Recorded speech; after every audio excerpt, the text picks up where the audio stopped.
welcome to a live Shaw Sports presentation.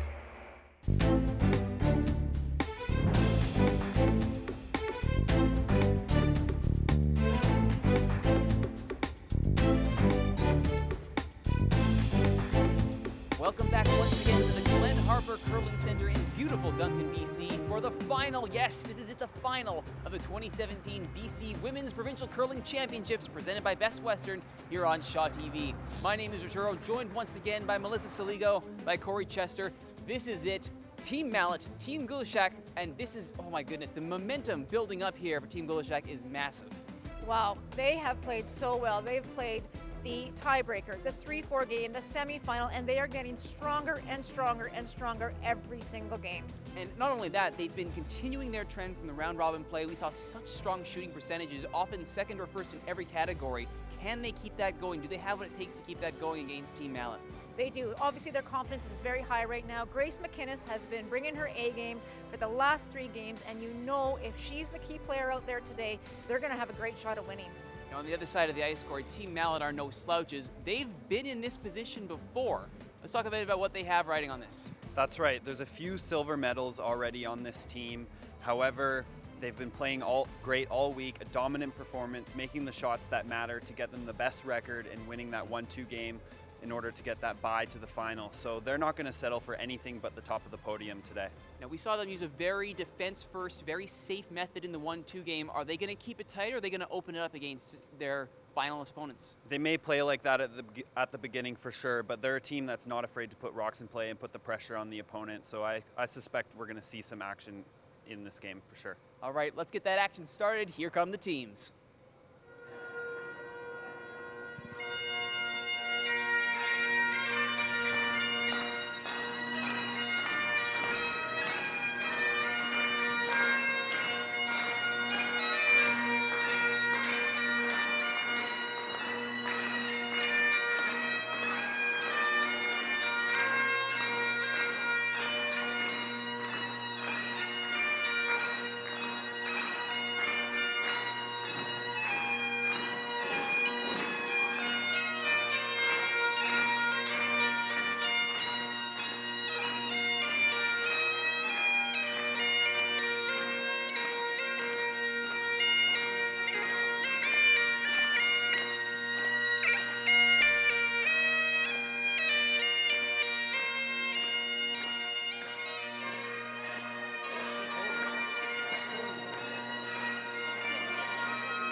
Good afternoon, ladies and gentlemen. Welcome to the Glen Harper Curling Center, home of the 2017 Ladies Provincial Championship. Welcome to the final game. To introduce the teams, first, Team Mallett. Lead, Blaine DeDiogger. Second, Brett Richard. Third, Shannon Lixick. Fourth, Marla Mallett. And their coach, Jerry Richard. And the Gushulak team, lead, Sandra Comedina. Second, Jessie Sanderson. Third, Grace McInnes. Skip, Diane Gushulak. Fifth, Ashley Sanderson. And their coach, Neil Houston. Now I ask everyone to stand, remove their hats, and join Lindsay Elzinga in the singing of O Canada. Oh, Canada, our home and native land, true patriot love in all thy sons command. With glowing hearts we see thee rise, the true north strong and free, from far and wide.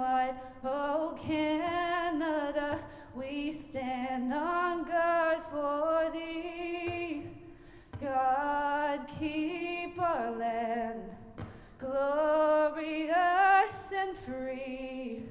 Oh, Canada, we stand on guard for thee. Oh, Canada, we stand on guard for thee. Thank And you. with that, the final is underway. Ladies, good luck. Good curling. Team Mallett, The ice is yours. Team Gushulak. Team Mallett will be throwing the red stones. They will have the hammer. Again, by virtue of being the higher seeded team. Team Gushulak, with the blue stones, will be throwing first. It's been a contrast in styles throughout the playdowns. Though as we talked about right off the top, Corey, it could all go out the window if they decide they want to switch it up here. That's very true. We've had two completely different roads to the final today. Like you said earlier, Team Gushulak coming through the tiebreaker, then winning the 3-4 game, and then just won the semifinal this morning. And now here they're in the final, whereas Team Mallett qualified to play in this game a while ago. So two very different roads to get here, but at the end of the day, both teams have played very well and deserved the spot in the final. Melissa, when I was looking through the records, or the personal records for the members of Team Mallett, just before we were getting started here, my eyes kind of bugged out of my head a little bit reading some of the honors. Third Shannon Alexic in particular, gold BC in 2007, then silver, then bronze, then 4 silvers, a bronze and a silver, and mixed in with there a silver in Alberta. So this is somebody who knows how to get to finals and how to medal. How important is that kind of experience here? This is going to be huge. I mean, a lot of these players, most of these players out there have a lot of experience, but Shannon has been in this position numerous times. But I have to tell you, just knowing Shannon like I do, she really wants to come out and be on top of the podium at the end of this game. So would her skip, no doubt. Marla Mallett, a 6-time Scotties runner-up, a 3-time Scotties champion at the provincial level. So 9-time finalist. She's someone who knows how to get here and get the job done. Plenty of experience there. And they'll be looking to add to that haul today in the final. It's been fantastic ice conditions all weekend long. We've seen some interesting curl, about 15 and a half second hog time for most draws. Don't expect much will change in that respect, Melissa. No, it should be exactly the same. We did some timing while both teams were practicing. It's a 15 seconds easily hog to hog. You can even get a 15 and a half second there for sure. You have to be careful. There's lots of curl on this ice on the draws, and if you throw control weight, you'll get some of the finish that you need for hits. If you throw it hard, it will run straight, and so you have to be very careful on how you release it. And the last thing you want to do is not be soft. A little bit of room there. And so to kick things off, Sandra Comadina, lead for Team Gushulak, Line straight. through 85% in the semifinal. All-around excellent performances from Team Gushulak on the individual level. Rush, guys. And they got that 6-4 win in 9 ends as a result. They've had a couple great teams for Turtle for sure. A couple really great games, especially this morning against Team Hudima. They were just so strong. And Grace McInnes, again, we talked about her off the top of the show. She is just the player out there and has been the player all week. That's right, Melissa. Grace McInnes has not only been consistent, but she's made some big shots in the playoffs. Really big, critical shots to put Team Gushulak in a good position to win those games. Right there we saw Blaine DeJager lead for Team Mallett, doing what we saw Team Mallett do in the 1-2 game, clear the house, leave nothing behind. It looks like we're off in that same vein to kick things Stay here, off. Fuller. Blaine with 25 years curling experience, went to the 2013 Nationals with Team Alberta. Coming now a little bit. So again, someone who goes. knows this. I know what I need to do to get Line's fine. to the Nationals. That'll work. 48. Nice weight, Sandra. Great weight, Sandra. Good one. Great weight. And second verse, same as the Dead. first. Sandra Comadina, no mistake whatsoever. Right in the 4 center line. Already dialed in.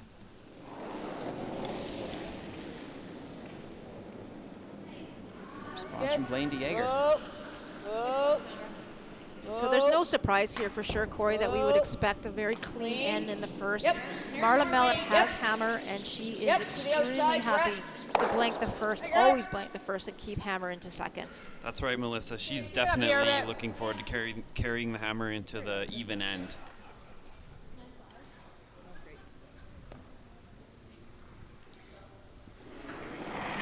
It's actually a pretty interesting crew out there. These teams know each other very, very well, and some ex-teammates playing against each other. Marla lost the final of the National Scotties in 2009, and on her team were Grace McInnes and Diane Gushulak on the other side, so definitely have known each other quite a while and play each other all the time. No surprises here for either side, then. Definitely. So we saw there Jessie Sanderson with her first rock of the finals. That's right, Melissa. That run Team McInnes had in 2009 was pretty spectacular, making it through to the final of the Scotties and eventually dropping that to Team Canada in Jennifer Jones. So quite a special year for three of those players out there playing against each other today. Brett Richard, the second for Team Mallett. Her first delivery is going to go wide. So this is that example of what we just talked about with the ice conditions. Brett threw that a little light and a little soft, and if you do that, you can't hold it. So you watch this one, it just curls by. It wasn't very much weight. She asked for control weight, and she probably threw maybe about board. That's right, and the conditions of the ice right now, the pebble is still a little bit crisp, so we're going to get some movement early on those takeouts if you are light on your weight. Chance Full now, five's great. Team Gushulak to really put their stamp it on this work, let opening it and work. try and avoid that You can. blank. See if they can get the hammer back at the second end. Make it even. Right where my brush is. If you can. Great shot, Jess. She wants it on the brush. Nice She brush. just about gets it. Yep.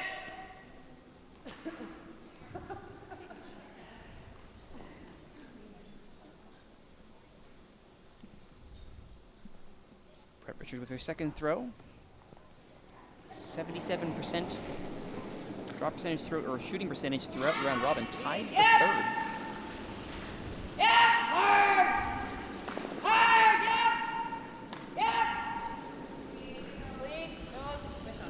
Brett also shot a 95 in that 1-2 game yesterday. Quite a spectacular performance by Brett. Yeah, that's better. High five. And with that takeout, we move on to the thirds. Team Gushulak, it'll be Grace McInnes. We've said that name for the better part of today and yesterday. Just a sensational performance all weekend long. And she'll be looking to keep that form going here in the finals.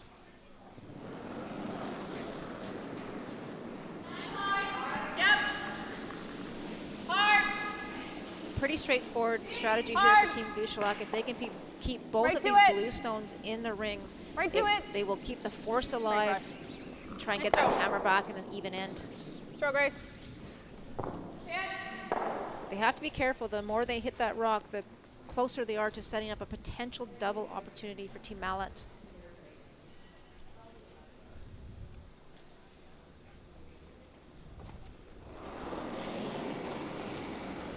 Shannon Alexic now. And they're on this right away.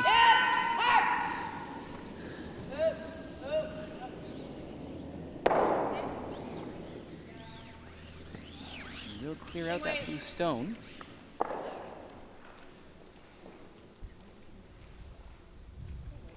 Perhaps looking for a roll to the other side, Corey, or is that more or less going to be okay?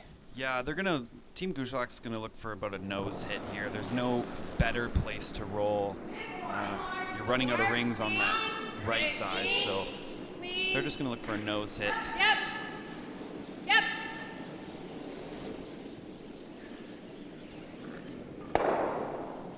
No throw. mistake.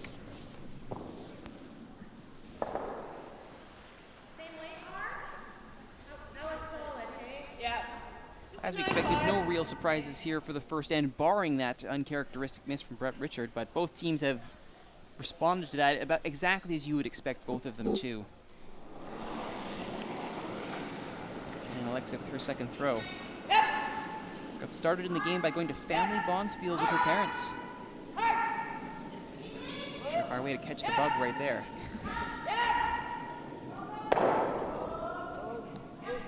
What a nice shot by Shannon Alexa. Couldn't have got a better roll. Okay. The double wasn't there, so she hit and rolls in Pardon? front, and it just makes it more difficult for play that Diane Gushulak to remove it Like that. and keep her shooter Just in make play. Sure. If we roll out, we roll out. Great. 9? I think a 9. Yeah. So you heard what she said there, Corey. She's going to throw a 9, and if they lose their shooter, they lose their shooter. But the other option, obviously, is to throw Grace. maybe a 9.5, 10. You still have lots of room between those two stones, and you could actually probably roll quite far away and still keep it in play. I agree, Melissa. Taking the weight down a touch would definitely help your chances to stick around that shooter, and it gives you the ability to make contact thinner on that red and make sure you stick in the rings. But I guess first end, just get her done. Keep and it solid. Yep. Skip for Team Gushulak. Diane Gushulak. Through 83% in her semifinal.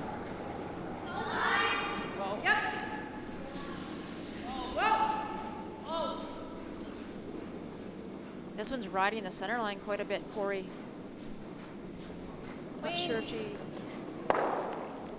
She will peel it, but that was dangerously close to going through. Yeah, that one just didn't want to come off the center. It took a long, long time to do so, but job done, and now the blank is back on the table. All because of a perfect hit and roll by Shannon Alexic. All right, 9-5 tennis. And with her first throw of the game, Marla Mallett. Currently co-coaching her daughter's junior women's team, so the Mallett style of play continues into the next generation. Not a bad teacher to have. If you're her young daughter, Ashley, that's a pretty good teacher to have in Marla Mallett. Well, actually, Marla and Shannon both play in a Wednesday league at the Golden Ears Curling Center with both of their daughters, Brooklyn and Ashley. That must be a lot of fun for them.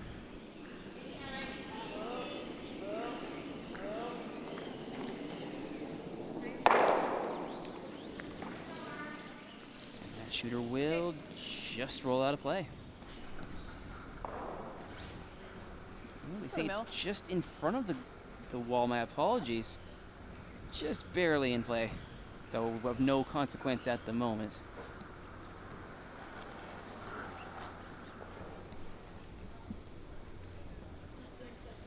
What? You want to try to go over there? I just didn't know. I thought so. Yeah, we can do that. Less. Here more. Okay. You got it.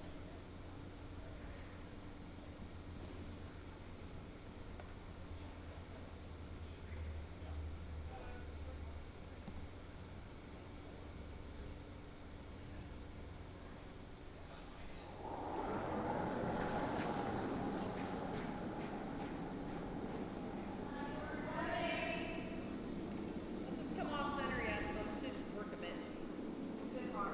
Right. Whoa, whoa, whoa, whoa. Good. Hog time of 13.98. Heavier than we've seen. Very heavy, in fact. Now go right through. Well, that will make the blank even easier. For Marla Mallett, all she has to do is clear the house and she's done. Definitely, and that's not what Diane wanted to do. Obviously, she wanted to stick in the paint. And the other thing about that, it was such an easy shot, and it's so important to make that easy shot because it works on and it wears on your confidence as the game goes on. So you know, we didn't see Diane miss, I don't think, any draws in the semifinals. So for her to miss that one, just a little bit uncharacteristic.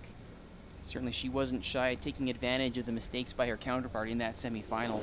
The string of steals speaks for itself.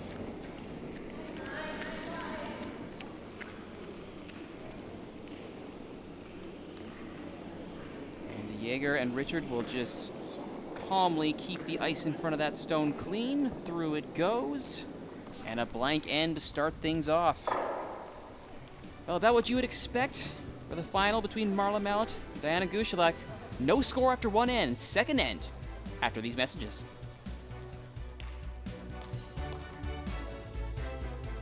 Curling, The game with the ice, and the rocks, and the sweeping, and the yelling.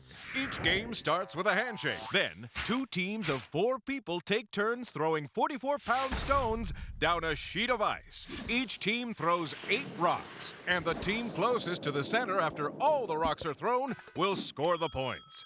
This process is repeated for 6 to 10 rounds until one team is victorious. It's just that simple. Or is it? I'm Melissa Saligo, Olympian and Crow BC provincial coach. Curling to me is different from other sports. There is fierce competition on the ice, but off the ice, you are part of a worldwide family that you will be a member of forever. Curl BC wants our curling family to grow and thrive. That's why we're asking your help in supporting the Curling for Life Endowment Fund, which was set up to support curling centers across the province. Visit curlbc.ca/fund to learn more. Browse the used.ca website to reveal hundreds of colorful items. Hit the button to buy, sell, and trade used goods with members of the local community. Styles for any curler. Search online at used.ca.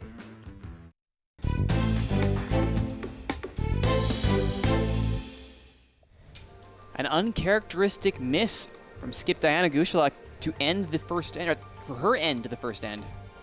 That's right. It was a free draw for her to get a feel for the draw weight, and she just did not throw it within the range at all. So through the rings it goes, and Marla rather tosses it through to blank the end and carry the hammer into the second. Mission accomplished for Team Mallett. They get their blank, they keep the hammer, and we go into the second end.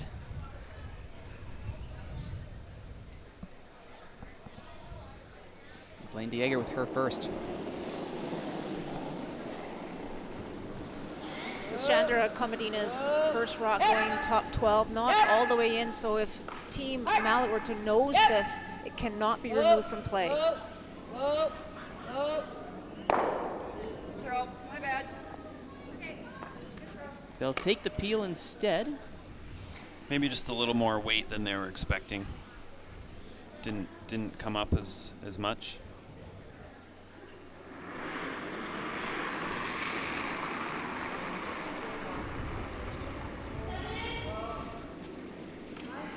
Whoa. Let it work. Looks fine. Mine's fine. 15. Nice weight, Sandra.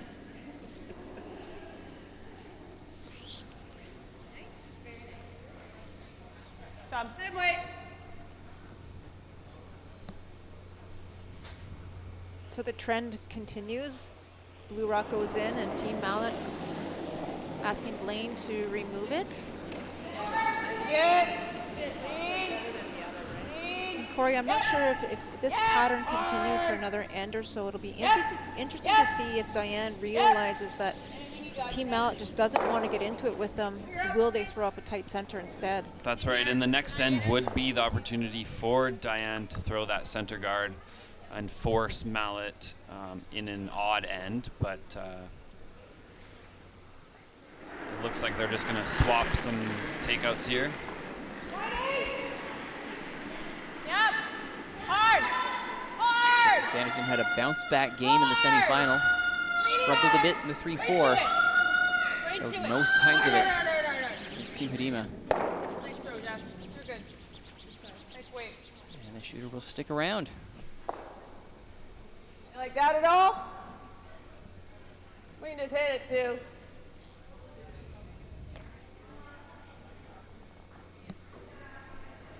Okay, 10. So that's pretty interesting, Corey. Marla actually initially indicated the freeze, and I think that would be a great call just to try and manufacture a deuce here, but the rest of the team members didn't agree, and so they're going to hit it. Yeah, I was a little surprised to see that too, actually, Melissa.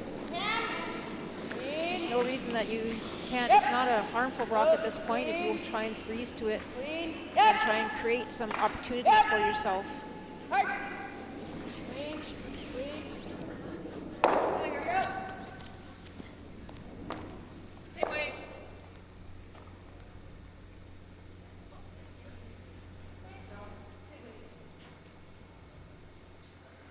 Any inkling as to what would make that freeze so unattractive, Melissa? It did seem like a safe time to go for the freeze. It did for sure. I mean, it's early in the end still, and it was way behind the tee line and off to the side, so it wasn't even in the scoring area, the 4-foot area. But they're comfortable with what they're doing right now, and they just want to keep exchanging hits and maintain hammer for a little bit longer.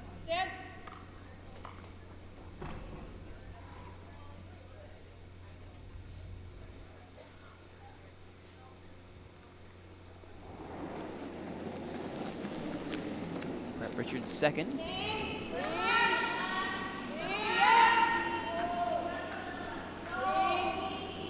Clean. Yep, a little bit. Just getting it off the circle.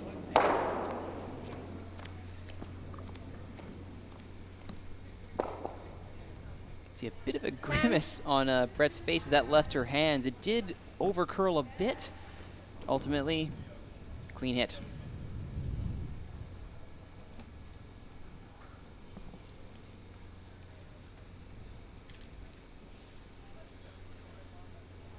Grace McInnes to follow up with one of her own.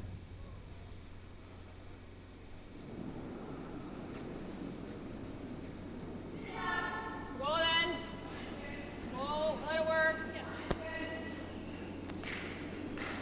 Coming up now.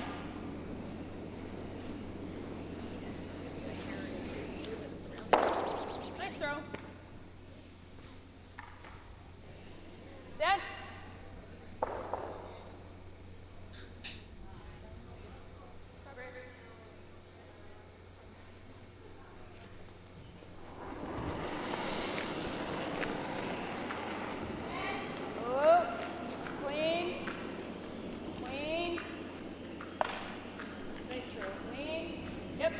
Definitely getting some good looks at that pathway. Certainly favoring that side of the ice and putting so many rocks down there. When we get into later ends and we start seeing one side of the ice hasn't seen as much action as the other, that's going to change some of the delivery that we're going to see. Yeah, not to a big overall extent, though. I think the ice is across the board so consistent. We haven't seen anything dramatic over the course of the weekend between different spots in the ice. So I would suspect it's quite even across the board, regardless. Trying to cross it. Okay, fine. I mean, at the end of the day, there's just so much on the line for this one game. You know, the winner gets a trip to the big show. They get the opportunity to represent BC at the National Scotties, and second place really just gets a pat on the back. There's not too much there for second place, so it's either, in both of these teams have that experience at the Scotties. They are only here to become first and win it all. So.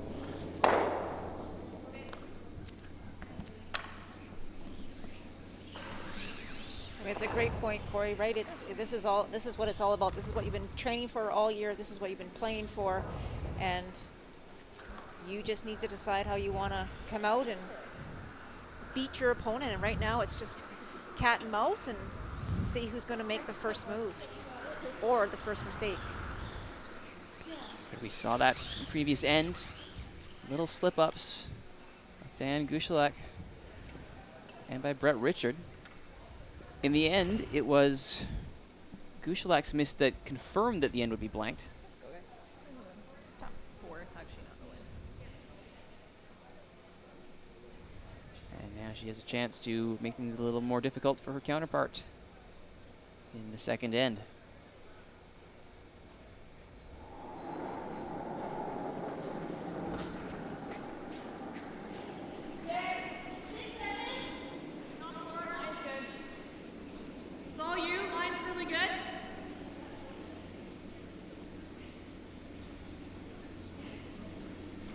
Line's really good.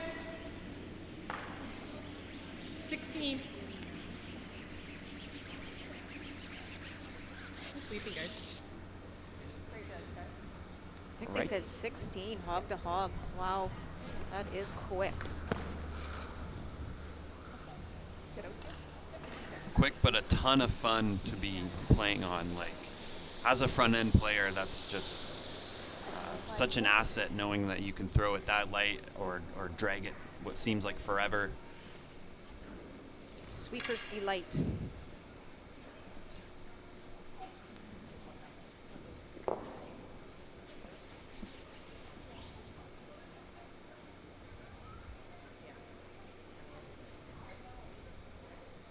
For the game, Marla said she enjoyed the people she plays with and against.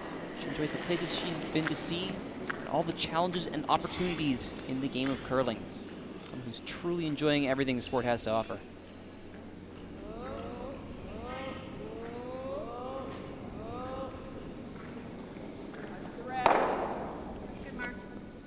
That was quite a bit of weight on that one, maybe a little bit more than she was wanting to throw, but it did stick around, and it's going to force Diane to have to go after it way out there on the wings. A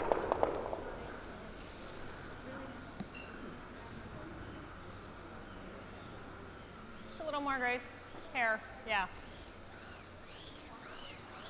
Okay, 9.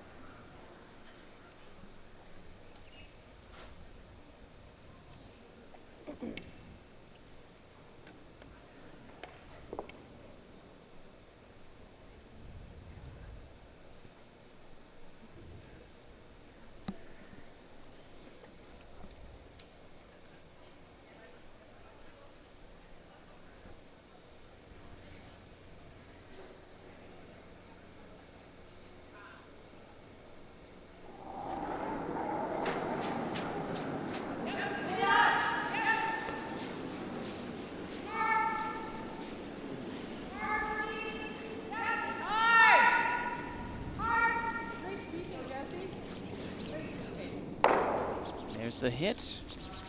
And it will head out the back. And it looks like the blank is a foregone conclusion here.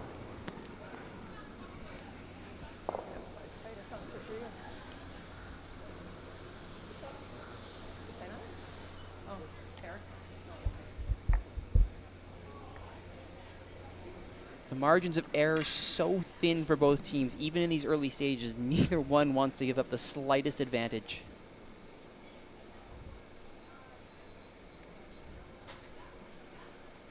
We talked about this yesterday in the 1-2 game. In a very defensive game like this, that first deuce is so important.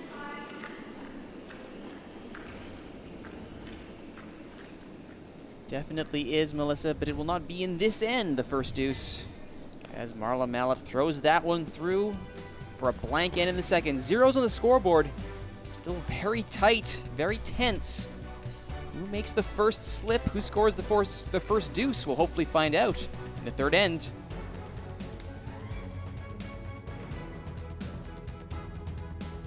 I'm Melissa Saligo, Olympian and Crow BC provincial coach. Curling to me is different from other sports. There is fierce competition on the ice, but off the ice, you are part of a worldwide family that you will be a member of forever. Curl BC wants our curling family to grow and thrive. That's why we're asking your help in supporting the Curling for Life Endowment Fund, which was set up to support curling centers across the province. Visit curlbc.ca/fund to learn more. Browse the used.ca website to reveal hundreds of colorful items. Hit the button to buy, sell, and trade used goods with members of the local community. Styles for any curler. Search online at used.ca. Curling! The game with the ice, and the rocks, and the sweeping, and the yelling. Each game starts with a handshake. Then, 2 teams of 4 people take turns throwing 44-pound stones down a sheet of ice. Each team throws 8 rocks, and the team closest to the center after all the rocks are thrown will score the points. This process is repeated for 6 to 10 rounds until one team is victorious. It's just that simple. Or is it?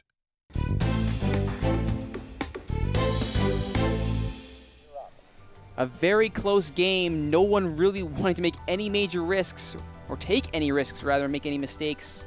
Another blank end. Diane Gushulak and Marla Mallett. Their final 2 shots at the second end. And leaves us where we are now, tied at 0. So So this is what we talked about, Corey, in the previous end, that Diane realizes what Marla's doing. Marla wants to keep it clean. She wants to retain hammer as long as she can and then make a move. So good call on Team Gushulak here, putting a tight center and forcing Team Mallett to have to go around it. I completely agree. I think that that wide open style early in the game benefited Team Mallett, if anything, more. Team Gushulak has won their last 3 consecutive playoff games by putting rocks in play and pushing the other opponent to make some difficult shots, and Team Gushulak has won each time. So I think this is the correct end for Diane to ask for that center guard and get some rocks in play. It's easy for us to say on our end that we like this decision, but it sure looks good from the broadcast booth. Though I imagine if you're down at ice level, you would prefer a little more clean, more manageable sheet of ice if you're Marla Mallett. Lots of room. Great shot, though, by Blaine. It forces Diane Gushulak to have to go to the out-turn side, the other side, to try and get around that center. There it goes. Mine's getting better. Mine's really good. Yep. Finish it. Go. Hard. Right back. What a great shot. Great shot, Sandra. Get in here with it. Sandra Comadina putting that one right to the button. Just like you were saying, Corey, now we're seeing the preferred Gushulak style of play. Get rocks in play, leave them there, make things happen. That's right, and they've had that draw weight locked in for the most part in the last previous playoff games, so that's not uncommon to see that they're going to make those draws around the corner guard, or the center guard rather, and keep them above the T line. We're just to it, not even to it. That's good. Girl. Yeah, it's there. It's a pretty good shot for Blaine. They actually could have maybe swept that another 6 inches and locked it onto the blue one. Opportunity here now for Team Gushulak to try and overcurl that redstone that was just thrown and kind of get the angles more beneficial to them, advantageous to them. So if Jessie wants to overcurl this one and freeze to the inside of that redstone. Whoa, let it work. Whoa. Looks hot. Okay, whoa, no. Are you moving this? No. Yep. Hard. Call came late, and it will get around, and just a little roll. That's a really good shot from Jessie Sanderson. Perfect weight control, and they knew that the sweepers knew that it was all there throughout the sheet, and they just needed to wait for it to start turning, and then they got on it and bumped that red open and exposed. It was a great shot, so leaves Marla Mallett no option here but to ask Brett Richards to run back the blue stone or peel it off at least. Try and open it up a little because the scoring zone right now is very, very Go. 1-2. Or she could do that and make the triple. She could just make a triple because What why a not? shot. Why not? Wow. My goodness, Brett Richard. So much for that clustered play. And Marla 1, lined 2, it up. 3. She saw that once it was coming down the sheet. Wow. Nice call there. Now that careful build-up goes for naught.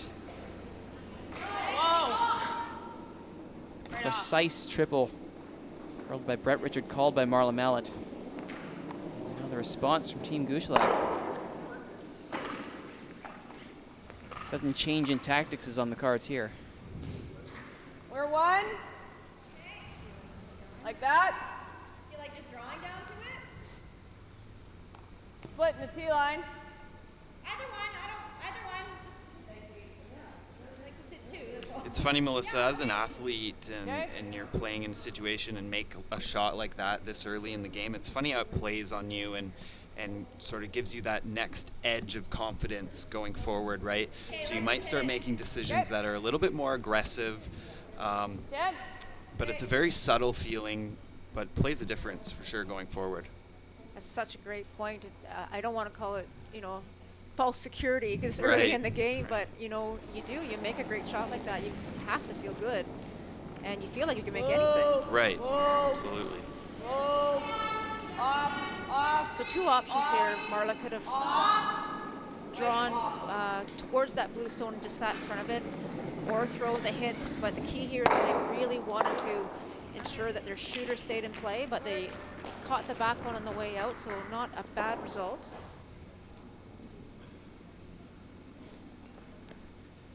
On the other side of that, Corey, well, Richard must be feeling great. What must be going through the mind of Diane Gushulak, seeing all that careful planning down the drain? Well, for Diane, she's happy to see the rollout on that last shot, actually. That one needed to stick around for Brett, and unfortunately didn't. So Diane's happy with the situation now, considering the shots that happened 2 shots earlier. In a minute you have a nice, pretty 3 blue rocks in the house, and next minute you don't. And before you know it, 3 shots later, the blank is on. And not a bad double at all from Grace McInnes.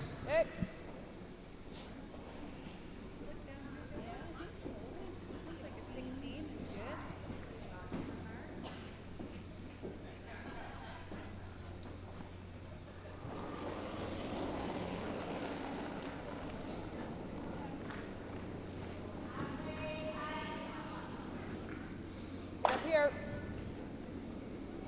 Not curling yet. Right to my broom. Right to my broom. Marla just asking Shannon for a tight corner guard here. Doesn't want to take any big chances, but still maybe a little chance here to see if she can get anything going, and Diane will have none of it. She's going to peel that guard right out of here.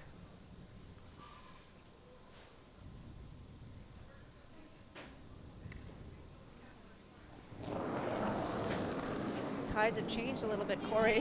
1 minute it was the other way around, where the defensive team was Mallett, but Diane recognizing that she would be happy to have a blank here. Ooh, and a very shallow hit from Grace McInnes.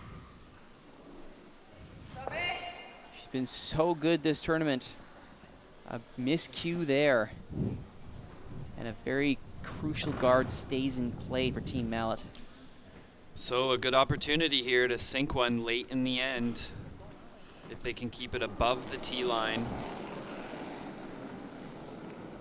there'll be a deuce opportunity here. Broom right now. Top it. Broom. Where? Yeah, line is everything here. They would really like to sink this one. There. Whoa. Let work. T. Stay close. T. Still got a ways to go. They run the risk of over curling at this rate. It's deep. And there it will sit. That's right, and that rock was just a little bit overthrown. I think Shannon could have thrown even 5 feet less weight and let the sweepers, the front end, manage it down the path a little bit better to sink it above the tee line, so Diane can save one and save against the deuce opportunity here and lock it on.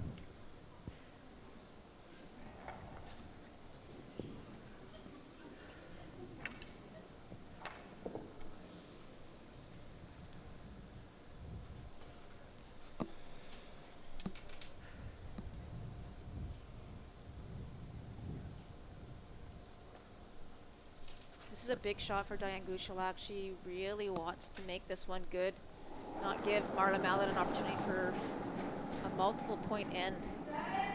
Easy then. Easy. Broom. Broom if it's a 7. Line's really good. Gotta be on the corner. Line's really, really good. 7. Yep. Hard. 7. 15:43, the hog time. Whoa! So there's plenty of weight. And they will get pretty close to the red. Won't get the freeze, but they will make it very difficult to remove. Not completely sure who shot rock there. It looks like it still could be red, but actually Shannon just pointed to blue. I think so. Just move it a little bit, eh? I like that.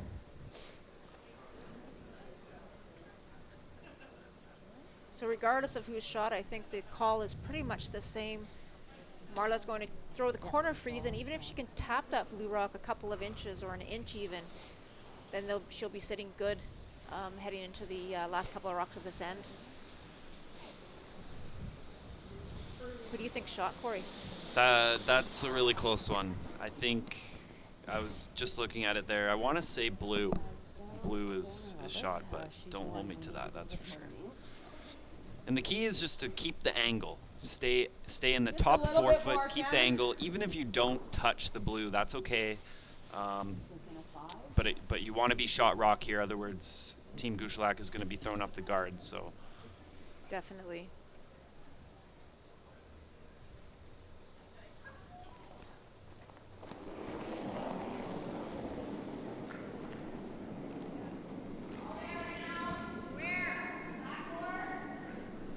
Calling back forward. It looks like a lot of weight out of her hand.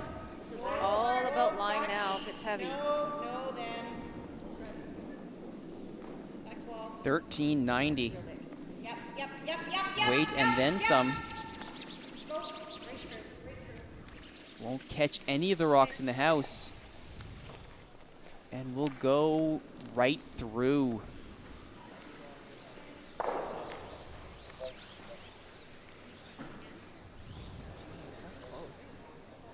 Well, I don't think any of us expected that outcome. No, Marla didn't even give that rock a chance, and she didn't give her brushers a chance to make it good for her by throwing it just 10 feet too heavy. So now opportunity here for Diane Gushulak to try and put some spin on this end. They're still trying to work out who's shot rock. I don't disagree with them for taking this long. Well, 50-50, really. the corner of the red. But assume the worst and play from there, it would seem. The more ice. I'll go out on a limb since you guys won't. I'll say it's red. All right. And since I enjoy being contrary, I'll say blue. Okay, fair enough. And I'll stay neutral. Atta boy. Really step up to the plate, Corey. Hey, I got time. Well, the balance of the broadcast table has been preserved, so good job, everyone. And with her final rock, Diane Gushulak will try and upset the balance of this end. Well, she's having one more check. Pardon? Not sure. Do they see something else here? Grace has just called Diane back to have another look. I think she's decided that maybe blue is shot.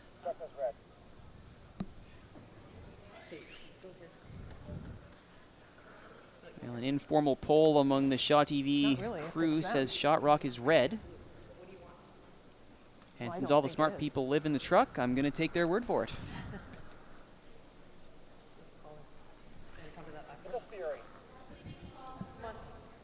Well, you dragged me down here. She came all the way down there and now kept the shot the same. Did she change the shot? Or No, she didn't. She kept the shot the same. Okay. Just making her work harder. Good chuckle from everybody. I'm sure there's some good exercise benefit to an extra I'm lap sure. down the sheet. Yeah. I don't know about that. You guys like the same weight? Here, Yeah, more? I like the same, yeah. Diane just needs to regroup here before she throws this. Are they throwing the corner freeze, Corey, on the blue one? That's right. Or actually the red, I believe. That's a tough to hit to corner freeze that red one the way they're sitting there. Yep. Room. Yes. Room. 7. Room. Whoa. Got room right now. Yep. Corner that red one. Yep. Hard. Hard, guys, hard. Hard, Jesse. Go. Close. Right down to it. Go. Hard. If they get that freeze, it's going to be just short. But now there is absolutely no question about who has shot rock. Although I'm sure they would have loved just a little tap to remove any doubt about second shot. Let's have another look. Good job by the brushers. They had to wait a little bit because the line wasn't perfect. But they managed to get it there, and it's right on the corner now. For Marla Mallett, this is a big shot for her. She doesn't want to overthrow this one. She needs to get to the face of the blue stone just thrown by Diane. This is the final rock of the third end. Is she trying to get to the inside, perhaps, Corey, and maybe even just nudge that blue one, the second blue one? She definitely needs to get to the inside to avoid clipping the back red. But at the same time, that's right, you could sliver the top blue first, perhaps. Bit of a precise shot here, that's for sure.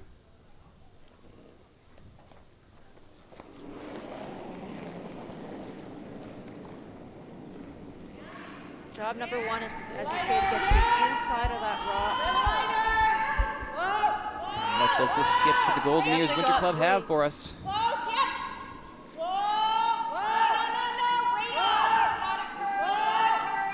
She's gonna get there. She's called them off. There's the hit.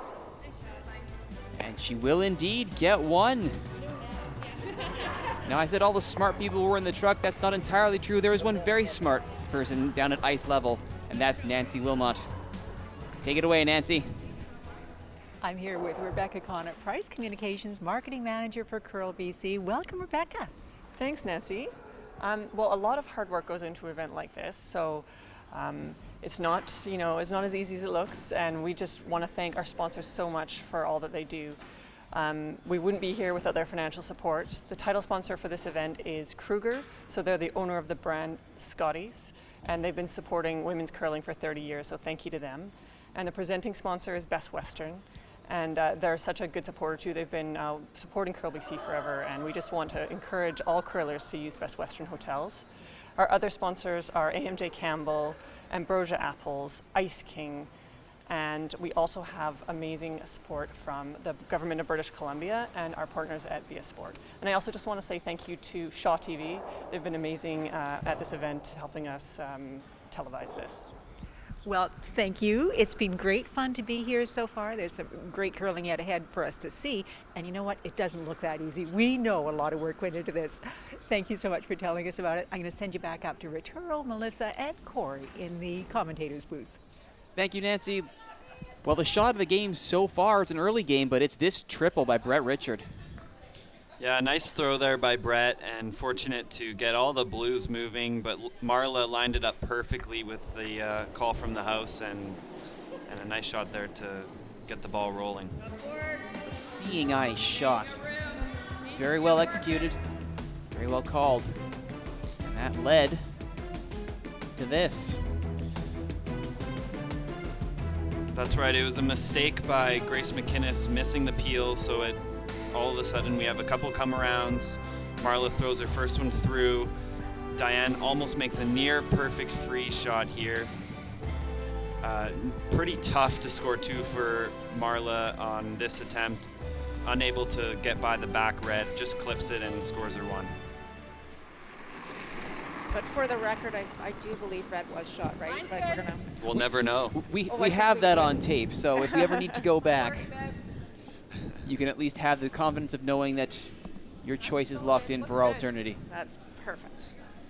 All right, so this is the typical Diane Gushulak that we are used to seeing. First rock from your opposition goes into the rings, top 12, and a great guard being put up by Sandra Comodina to get things started here in the fourth. We saw Diane change her play style in the third end, Melissa. I believe you and Corey both pointed this out. She knew she couldn't play the way Marla was letting her, changed it, and now she's forced her opponent to take the signal in the third. Very smart tactics by Diane Gushulak. Like I said before, she's played Marla numerous times, and she knows Marla likes to be a little bit more defensive, especially in these big games. So she chose to make a conscious decision to throw a tight guard, and it worked out for her, getting the force from Team Mallett. Hard! Atta girl. Real nice.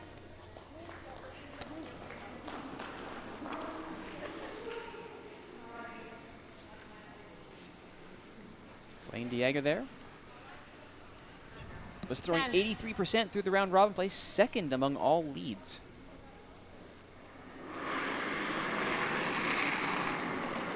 Really close. Yep. Hard. In third place among all leads. Hard. That one right there, Sandra Comodina at 79 through the round robin. Hard. Just take that roll a bit. Okay, fine. Nearly gets the double there. Get it here. 10. Sure they'll be happy with just the peel. Two great rock placements by Blaine DeJager, and just a little over curl on Sandra's second one. So Marla's pretty happy right now, just trying to remove the blue one that's in the rings and roll more back over towards the center and keep the pressure on Diane Gushulak. Clean. Rolling really big here. Yep. And plan B is to roll behind the corner guard. Not a bad plan B and not a bad roll. And a decent place to end up too. You only got a chunk of that, right? Let's go this way. 10.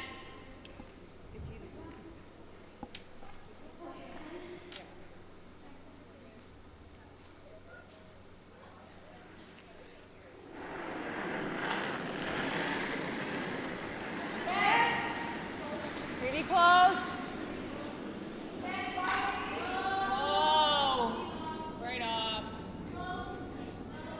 Jessie really wants to keep her shooter in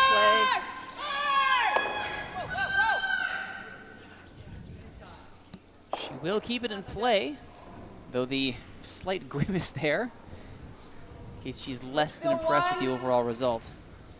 Like just throwing on this side. Not sure what happened there, Corey. They weren't really on it, and then a big scream halfway down, and it's still over curl even though they were sweeping it. That's right. I think they're surprised at how much of a bounce it had once it made contact. All of a sudden, it's rolling too far. Yeah. So Marla's going to choose to throw one to the other side and split the rings. Okay, so your T or better. What do we need, fully? Yeah. Okay. They're about 2 inches in.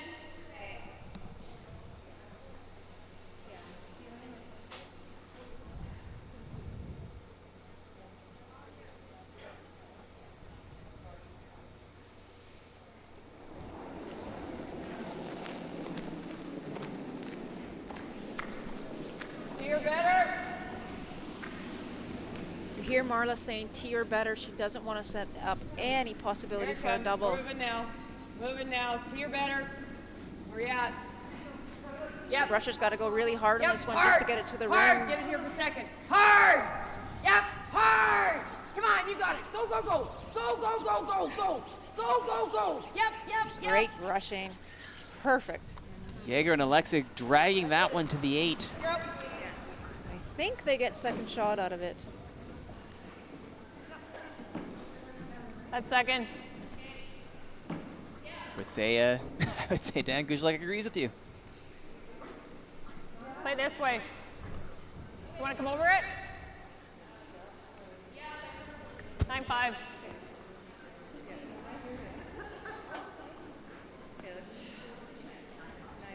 Jessie Sanderson curling second for Team Gushulak.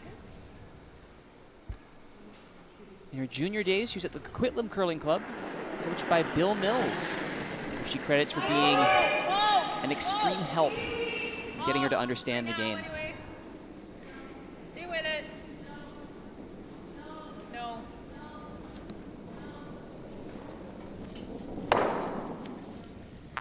There's another bit of an uncharacteristic miss from Jessie Sanderson. She really needed to stick her shooter or roll towards the center line.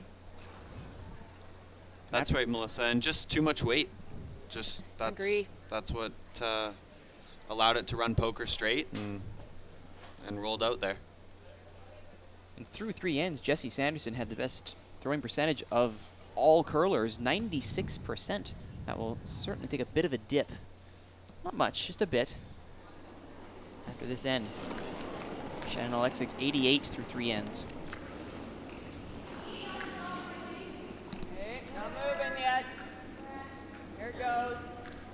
Both skips actually the worst throwing percentages for their respective teams. Gushulak at 71 and Mallett at 75. You're better. Hard. Hard. Yep. Yep. Back here's even better. Yep. Hard. Hard. Yep. Yep. Keep Great going. brushing, nice shot by Shannon Perfect. Alexic.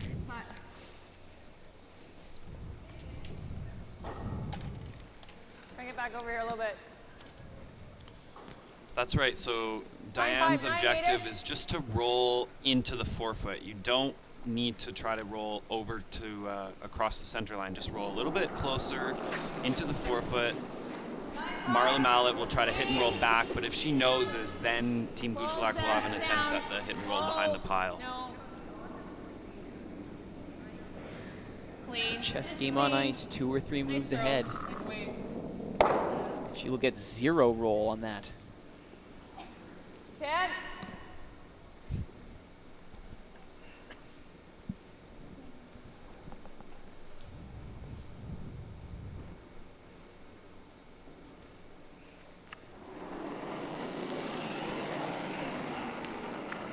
Yep. Yeah. Gotta go.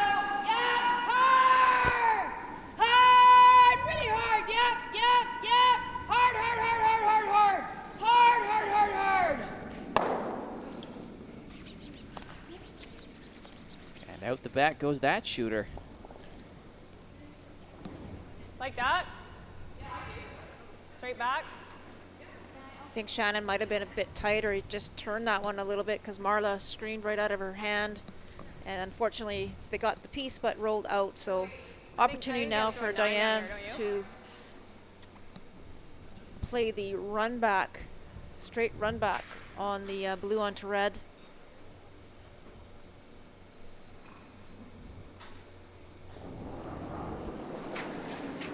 Whoa, whoa, whoa, whoa. Close. Close. No. Close. No, not yet.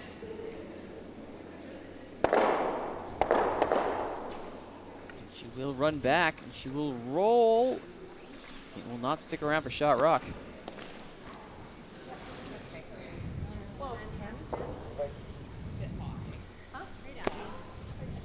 So Grace threw that. Maybe it was just a little bit full to the broom and ran the bluestone back onto the wrong side of the red. Unfortunately, jamming into her back blue. So if Marla can hit and stick here, she definitely has the force on. And she'd love to force Team Gushulak to a single here and take hammer back. Nose it, sit right there. Perfect.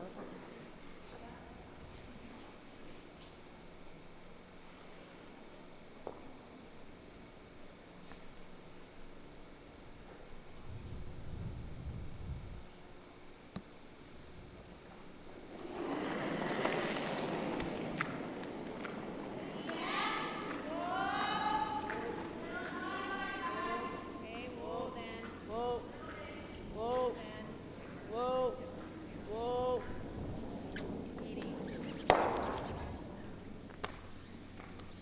The sweepers called off that one very early. Too much weight again, I think, Melissa. Those are important shots that you know, they're just open takeouts, but you need to keep your shooter. This gives Diane Gushulak a chance that she didn't think she was going to have this end. If she gets a perfect freeze here, she might be setting up skipper's deuce. I agree, Corey. I think tiny Marla bit just more, threw Grace. too much weight, but Keep she on that was corner. maybe judging No on more. what she saw happen to Yeah. Shannon Alexic's overcurl. Keep over curling. Stuff. Okay. Quarterback red. Same weight as last down here. Yep.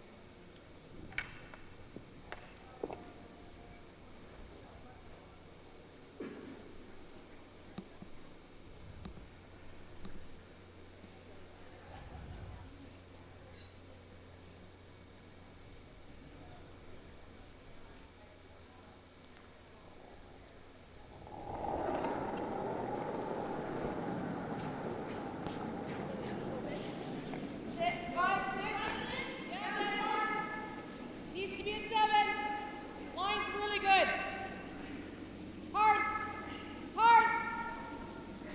the line, they say. Do they have the weight? 1585 hog timer. You got it. Go. Wow, that's some great sweeping. And look at that. That's a beauty. Deserved round of applause there for Diane Gushulak. Let's take another look. Pillar to post brushing by the front end of Team Gushulak, and they made it perfect. That's right, Diane said it. That was some great sweeping, and couldn't have made it any better.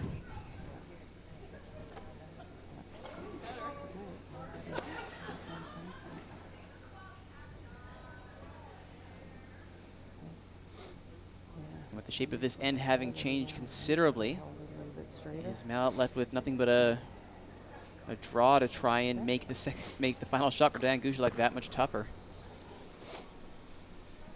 She thinks she can somehow. She's basically going to just replicate the same shot that Diane just threw and try to keep the angle to stay shot stone.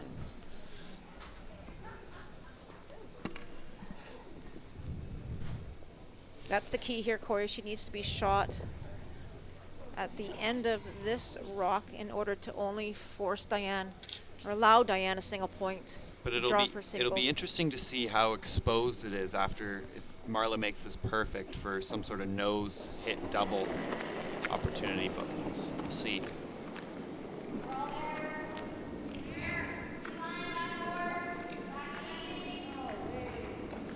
This one has a lot. The brushers haven't really touched it. 1431, that is going to be quite heavy. And even worse, it's gonna go right through. Won't even bite the 12. That's another uncharacteristic whiff by Marla Mallett.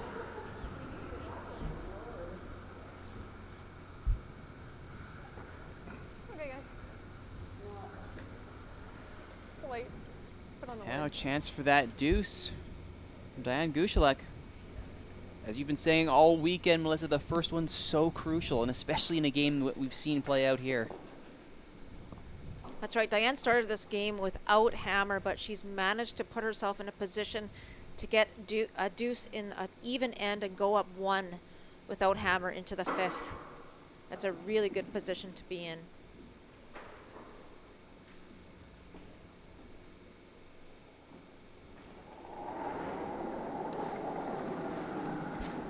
Final rock of the fourth end.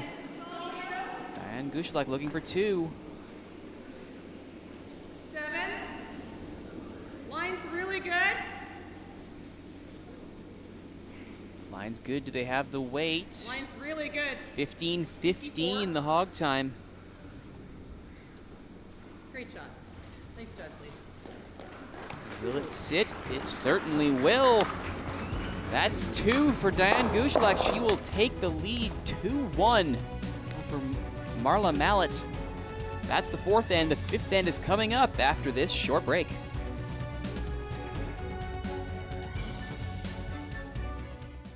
Browse the used.ca website to reveal hundreds of colorful items. Hit the button to buy, sell, and trade used goods with members of the local community. Styles for any curler. Search online at used.ca. Curling! The game with the ice, and the rocks, and the sweeping, and the yelling. Each game starts with a handshake. Then, 2 teams of 4 people take turns throwing 44-pound stones down a sheet of ice. Each team throws 8 rocks, and the team closest to the center after all the rocks are thrown will score the points. This process is repeated for 6 to 10 rounds until one team is victorious. It's just that simple. Or is it? I'm Melissa Saligo, Olympian and Crow BC provincial coach. Curling to me is different from other sports. There is fierce competition on the ice, but off the ice, you are part of a worldwide family that you will be a member of forever. Curl BC wants our curling family to grow and thrive. That's why we're asking your help in supporting the Curling for Life Endowment Fund, which was set up to support curling centers across the province. Visit curlbc.ca/fund to learn more.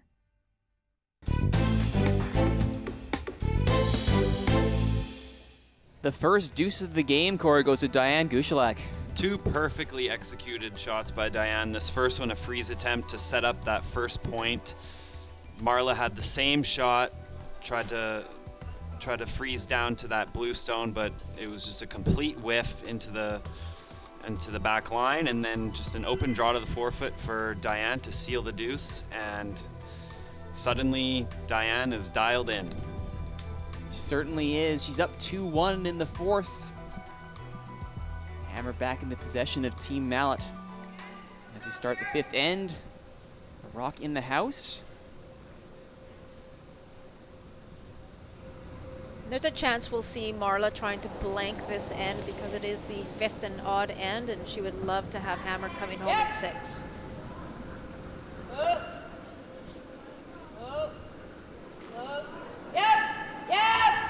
Hard! Yep! Anything you got on the red, Brett? Here you go.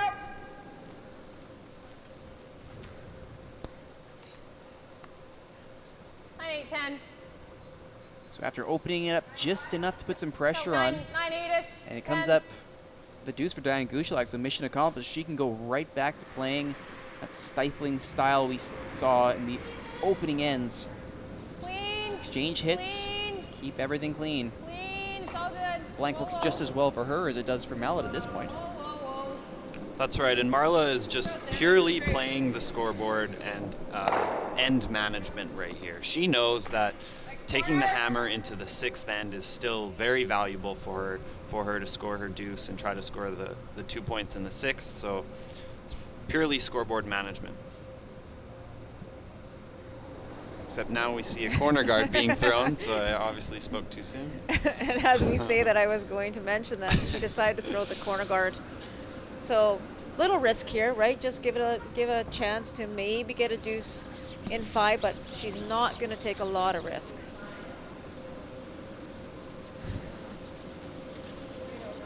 Still with half a game to play.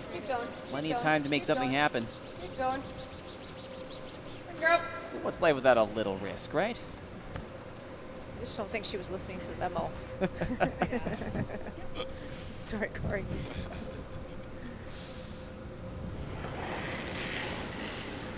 Whoa. Whoa. Don't touch it.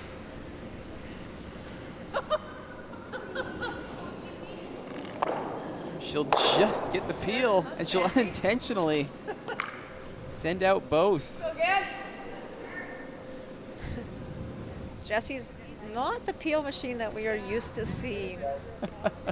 She really hammered that one wide and just ticked the red one and slammed into her own, but managed to keep one in the rings. So another guard here, opportunity for Brett Richards. If the goal was to lose the shooter, then by the net balance of things, she came out even. Nice. Right to my broom. Though I'm sure more conventional means would have been preferred by her skip. Crazy hard. Not going very far. Leave that guard nice and high. It's like the kind of guard I used to throw in junior, except it'd take 3 of us sweeping to get it there. Corey, are you surprised at all that Diane's peeling these corner guards? Not so much, Melissa. I think she's feeling a lot of control in this game so far. Even though it's only a 1-point difference on the scoreboard, she's made some fantastic shots and freezes to set up her deuce in that last one. So she just wants to continue keeping it clean and stay in control of this game.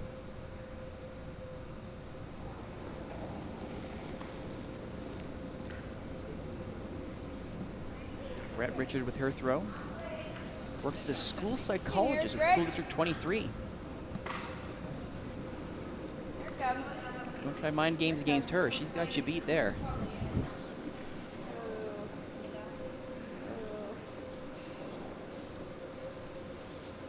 Baby, sit down. A much deeper guard this time. Just peel it. If we keep the shooter, I'll try. Don't worry about that. Just a 9 then? You want to throw 9? Yeah, I think so.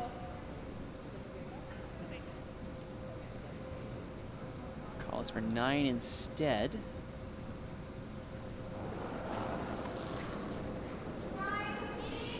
Whoa, whoa. That's right, and just because that guard is so tight to the rings, they're looking to stick around somewhere in the house and take advantage of that. Nice throw. But it looks like they hit it a little bit too thin. Jam their own.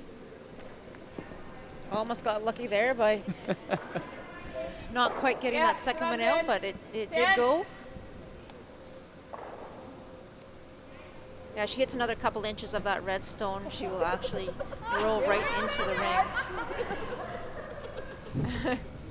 So Team Mallett having a good chuckle out there, and it looks like it might be time to just throw the hit and carry the blank. Clean. Clean. Clean. Yep. Yep.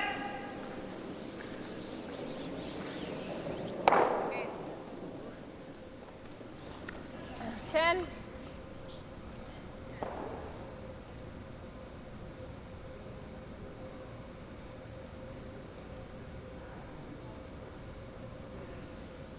Just the simple plan from here on out. Exchange hits, keep it clean. We will be likely looking at a blank end. It's down, curl, go, go, go. Fine, fine, clean, clean, clean. Clean.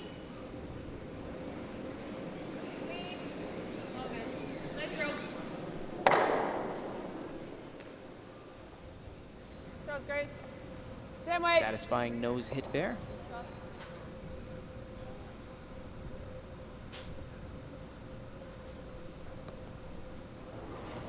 No hesitation.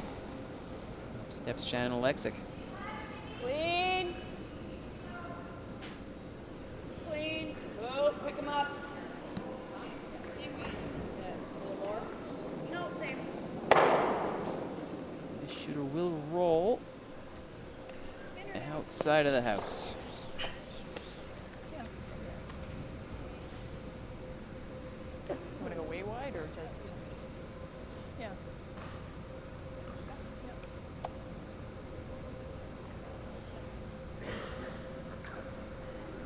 Setting her broom there, Diane Give me seems... a little more, so at least we're not, like, no more. As soon as I say that, she changes the location. Is she trying to compensate for that curl? You'd think after 4 playoff matches, she must have a fairly good handle on what the curl is on this ice. I think so. She knows this ice just unbelievable, where to put the broom for what Give me spot. a little more, Grace. She's just trying to figure out what might be a good place of a line that she would want to see, and just a spot where she would make Marla try and hit. So this is really just a path. Look at a path, and maybe, who knows, might need it down there, down the line in a couple of ends. Good opportunity for her to have another shot at throwing draw weight. We saw 2 beauties in the last end. This would be great. Lots of room.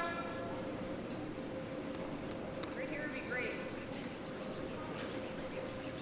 55. Good, guys.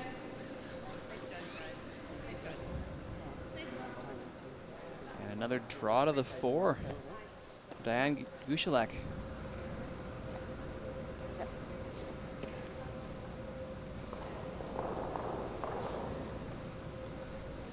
Now up to Marla Mallett. Likely remove this. All right, just a 10.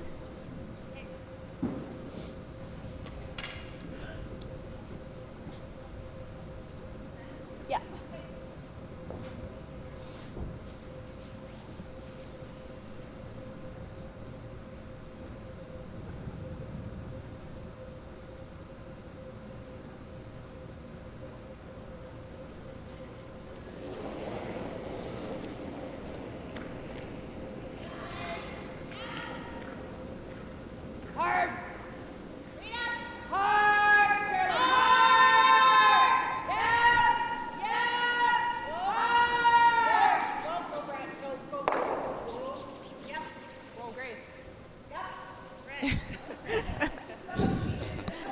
Scotty take it. Typical.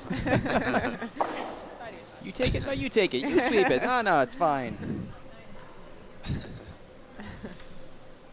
Who wants the blank end here? Anybody? Nobody? 9-5-ish to 9-8. That's when you throw out the shoulder and Yeah, we're just looking give it for a- so 9-5. Elbows up, brooms out. Sorry, after. We're just a little farther out then. 9-5-ish. Just farther out then. Marla had her sweepers on that fairly early. But this one at least made contact, which is always a good thing considering that her previous throws have been just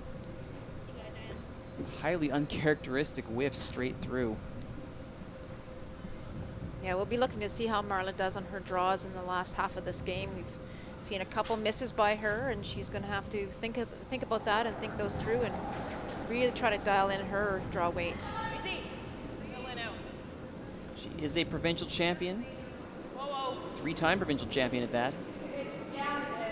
She has a history of victory.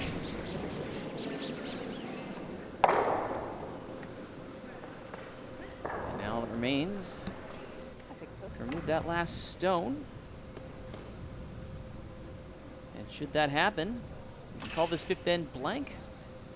The hammer will remain Marla Mallett for the sixth. All right, 9-5.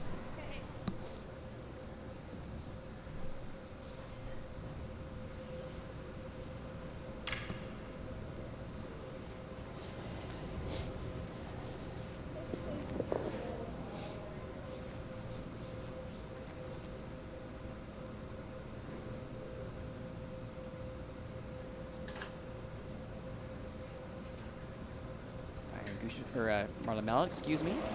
Final rock at the fifth end.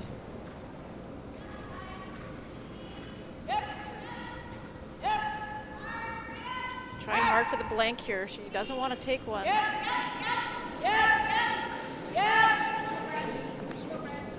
Great shot.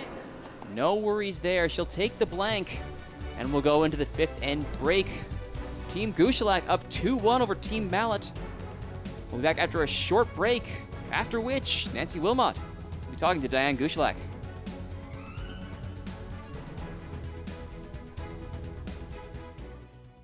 Curling, the game with the ice and the rocks and the sweeping and the yelling. Each game starts with a handshake. Then, 2 teams of 4 people take turns throwing 44-pound stones down a sheet of ice. Each team throws 8 rocks, and the team closest to the center after all the rocks are thrown will score the points. This process is repeated for 6 to 10 rounds until one team is victorious. It's just that simple. Or is it? I'm Melissa Saligo, Olympian and Crow BC provincial coach. Curling to me is different from other sports. There is fierce competition on the ice, but off the ice, you are part of a worldwide family that you will be a member of forever. Curl BC wants our curling family to grow and thrive. That's why we're asking your help in supporting the Curling for Life Endowment Fund, which was set up to support curling centers across the province. Visit curlbc.ca/fund to learn more. Browse the used.ca website to reveal hundreds of colorful items. Hit the button to buy, sell, and trade used goods with members of the local community. Styles for any curler. Search online at used.ca.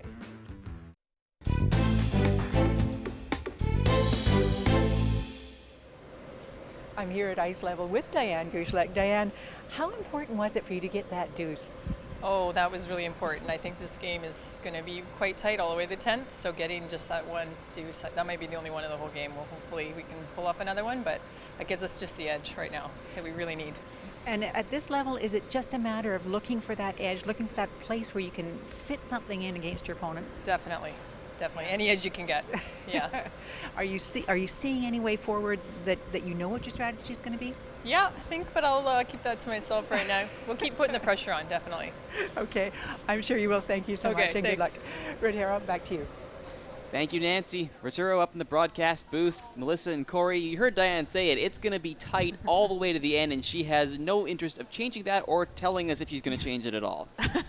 I don't blame her, actually. She's got the first deuce, and I don't know what we're going to do with the information up here, but anyway, she's going to hold it close to her heart and probably play exactly the same as the way she's been playing. They are playing wonderful, and Diane's making some crucial shots, and they have a lot of confidence going into the last 5. Absolutely. All that momentum that we talked about in the build-up, it's showing itself here. On the other side, Corey, Marla Mallett made some very un-Marla Mallett-like throws early in the game. She seems to have gotten her form back. We saw 2 excellent takeouts to blank the end.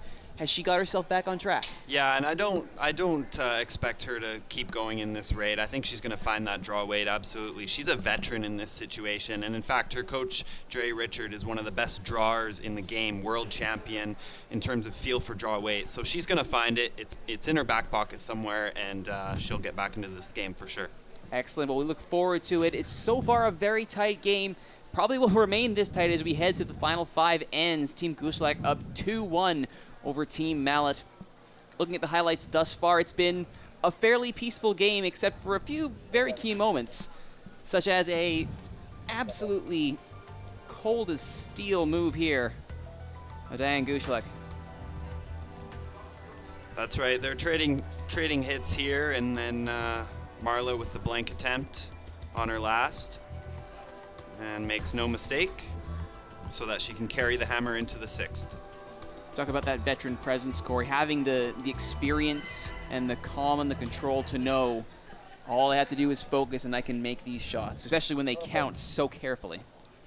All right, with that, we're going to head off to a quick break. When we come back, more from the final of the BC Women's Curling Championship, presented by Best Western on Shaw TV. Whoa.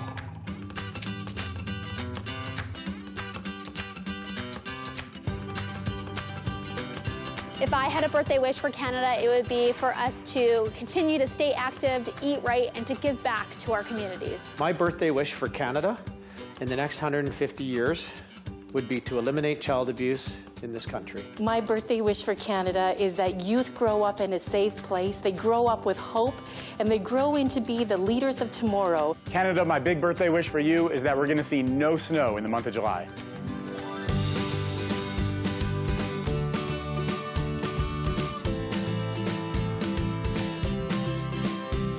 Hey, Canada, happy 150th. Happy birthday, Canada, from Akeem Haynes. I brought home a medal for you guys from Rio, but for now, I'm going to hang on to it. Happy birthday, Canada. Hey, Canada, happy 150th. Happy birthday, Canada, eh? Happy 150th birthday, Canada. To Canadians everywhere, happy birthday. Hey, Canada, happy 150th birthday.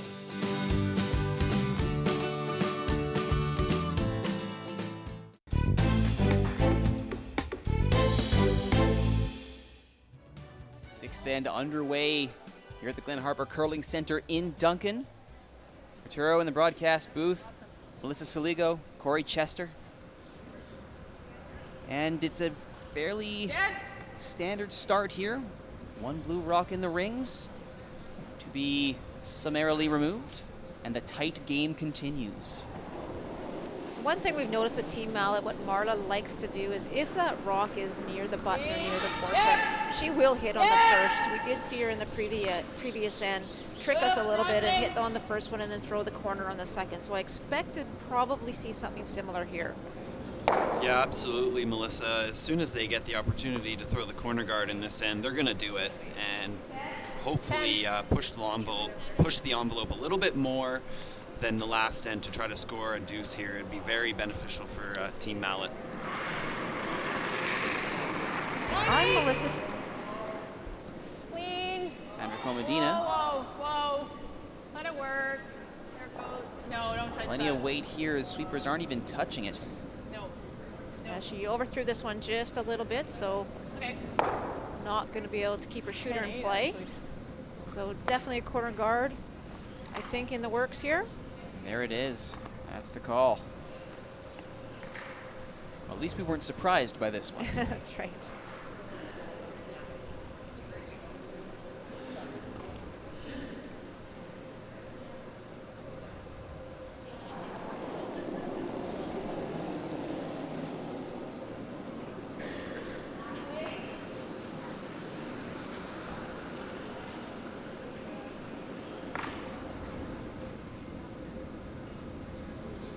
Working now.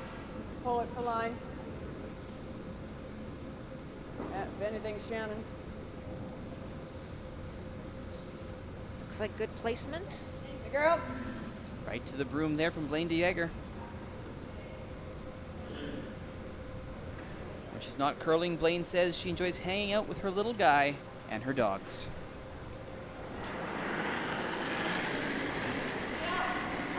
Clean. Yep. So Diane's not giving anything to chance here. She's pretty satisfied with the way the game's going right now with the 1-point lead. So would have preferred Jessie to completely peel that rock out. So a big mistake there from Jessie is going to allow Marta to stick with her game plan. Yeah, we don't see that very often from Jessie nosing that peel attempt. So opportunity for Team Mallett early in this end.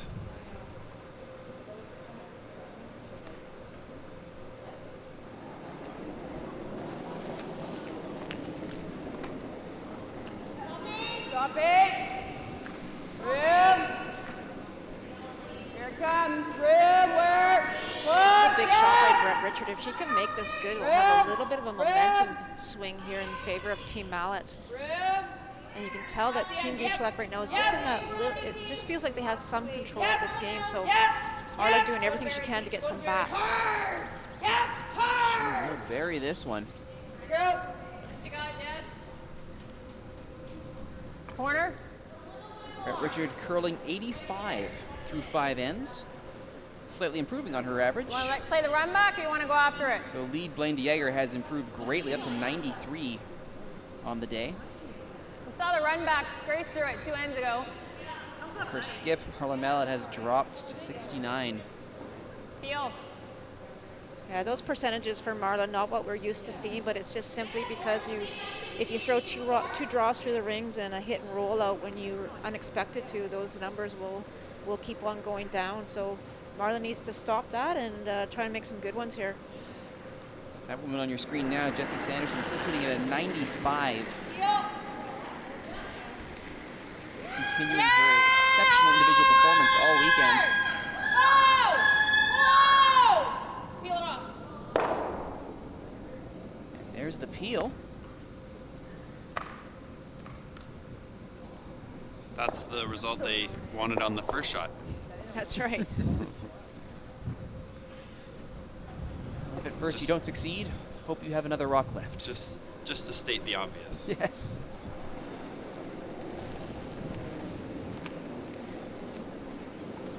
So it's early in the end, but opportunity here now for Team Mallett to split the rings and keep these rocks far apart.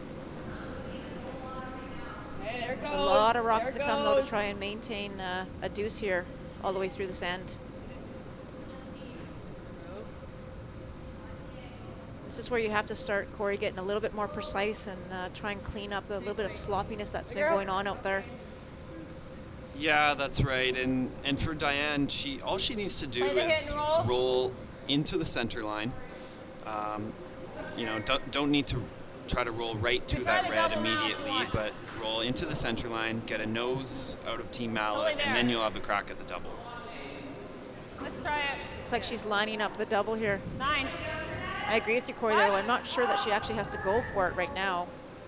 Just roll towards that red stone. That's right. The priority would just be to stick in the rings and stay shot stone. You can throw the out, it's fine. And force Team Mallett to have to make a move on it. That's right. You throwing 9?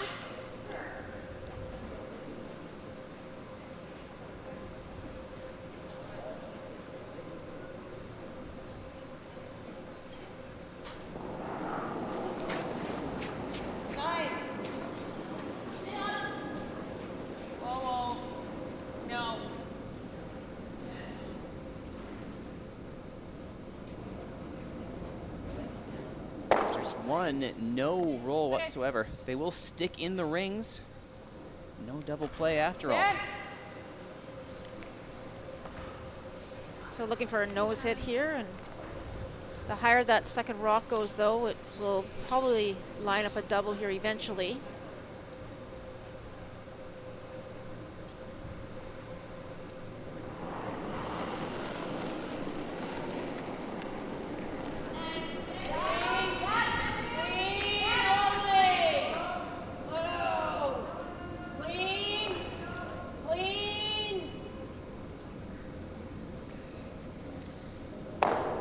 There's your nose hit.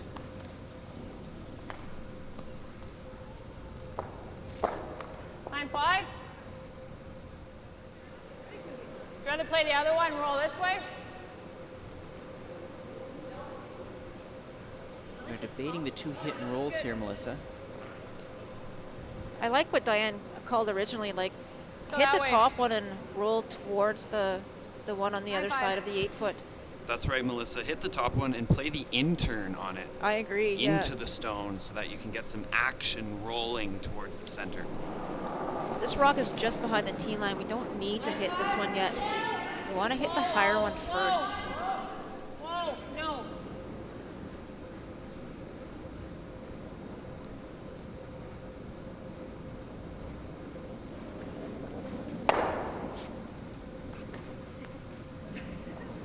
Ultimately, she got the roll, but not in the direction intended. Like you here. Take a look at it one more time here. Yeah, just perfectly straight there. Weight was pretty close, I'd say maybe a little bit up, but ran very straight and hit and rolled out. So opportunity here for Shannon Alexic to split the rings. Want to bite the 8? Hasn't thrown a draw for a couple of ends, so this will be a good practice for her. Where you at? Okay. They're letting it go. Back here, back here. 1478 All is the there. hog time. All there. It's going to Back be here. more than enough. Back here. Yep, yep, yep, yep, yep. And there it is. Back 8.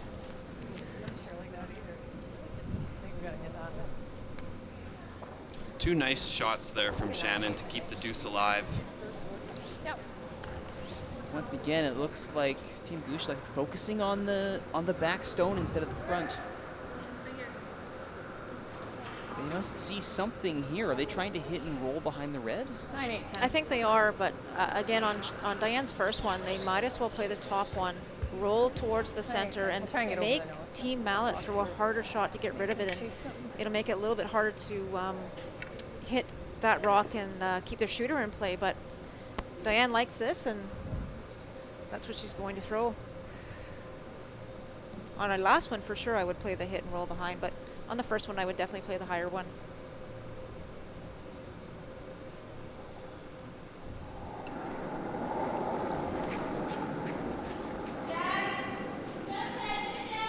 Yes, yes. Hard.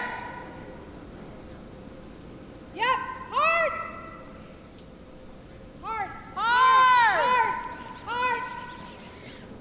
She'll get the hit and the roll, but not the angle she's looking for, and the shooter is lost. So if history repeats itself, Here. Marla Mallett will attempt If not, put it in the back. Yeah. copy Shannon Alexic.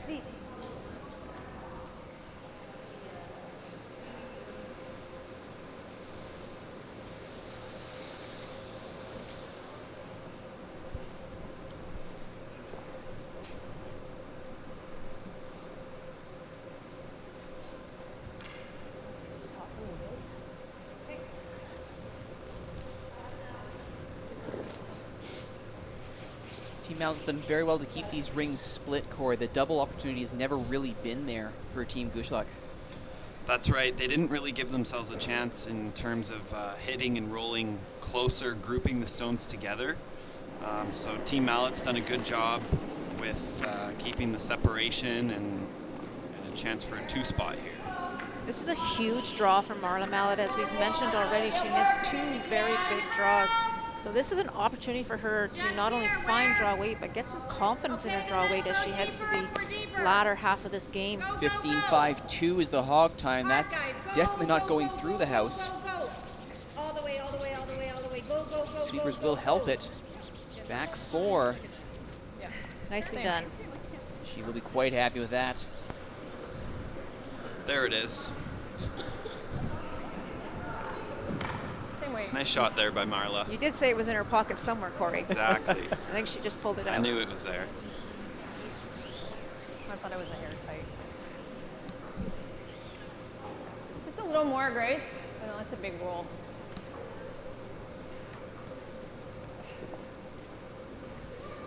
Staring down a double here from Mallett. Gushulak again going Okay, same weight. that stone, though it is the closer shot rock. So just out of curiosity, Corey, you know, Diane, by hitting this back one and trying to get a roll, is almost conceding the deuce here for Team Mallett. She has to make a perfect roll to make it extremely hard on Mallett. Would you ever maybe throw that thin double and just go for it? Yeah, definitely, Melissa. And then you guarantee yourself getting rid of one and you're still giving up the same deuce, right? Exactly. I don't know if it's there on this one to roll directly behind. And, well, it actually probably was there and still have a piece of the 8-foot, But I think I might have just stepped up and tried that thin double, and like you say, get rid of one for sure. And if you make the double, then it's a victory. As it is, the nose hit, not the intended result. And simple hit and stick here from Marla Mallett to get her 2 in the 6th.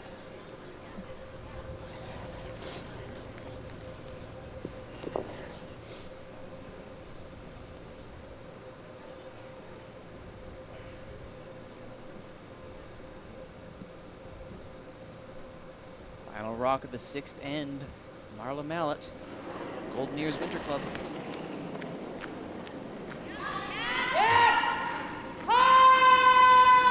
They're on this right away. Marla looked like she rolled this one out of her hand a little bit.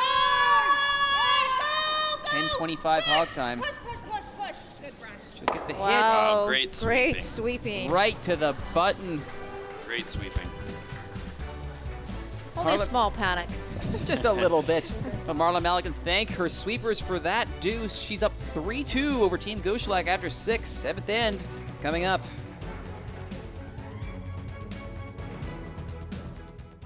I'm Melissa Saligo, Olympian and Crow BC provincial coach. Curling to me is different from other sports. There is fierce competition on the ice, but off the ice, you are part of a worldwide family that you will be a member of forever. Curl BC wants our curling family to grow and thrive. That's why we're asking your help in supporting the Curling for Life Endowment Fund, which was set up to support curling centers across the province. Visit curlbc.ca/fund to learn more. Browse the used.ca website to reveal hundreds of colorful items. Hit the button to buy, sell, and trade used goods with members of the local community. Styles for any curler. Search online at used.ca. Curling! The game with the ice, and the rocks, and the sweeping, and the yelling. Each game starts with a handshake. Then, 2 teams of 4 people take turns throwing 44-pound stones down a sheet of ice. Each team throws 8 rocks, and the team closest to the center after all the rocks are thrown will score the points. This process is repeated for 6 to 10 rounds until one team is victorious. It's just that simple. Or is it?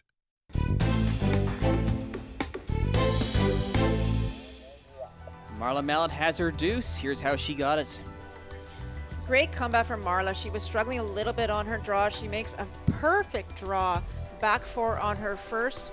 Diane Gushulak had no option but to try and hit and stick and force Marla to make this hit and stick for her deuce. And she rolled it out of her hand a little bit, and the pressures were on it right away, and panic set in, but at the end, no problem. That's right. It was a good call by Shannon Alexic to call on the line and hit it early, hit the line early to keep it straight, keep it going straight for as long as possible, and they're able to hold it for her. Yeah, that was a good call and a good result. So a little bit of an advantage now back to Team Mallett. They started with the hammer, and now they're up 1 without here in 7. Whoa, that looks really hot. That's not something you want to hear from your skip as soon as the rock is released. So I think Team Gushulak, we'll see what they do here after the next 2 rocks, but it looks like they may be complacent here and trying to get the blank and take hammer into the 8th. All important even end.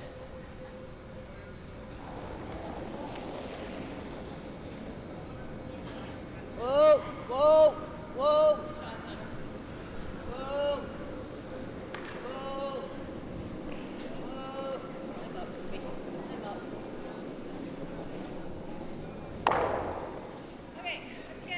Guess we'll be able to tell by this next call, Corey. See if she throws the corner.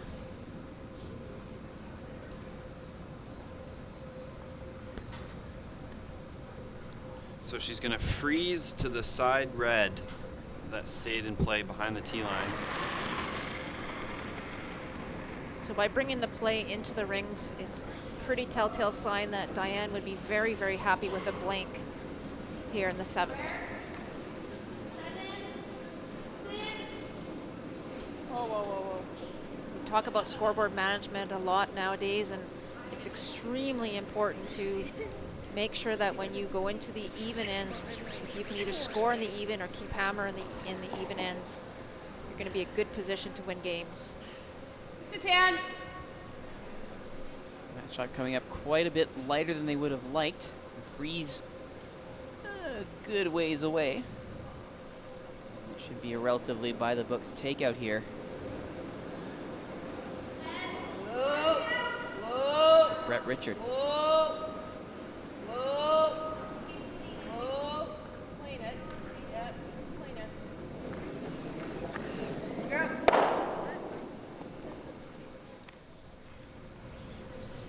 9-8.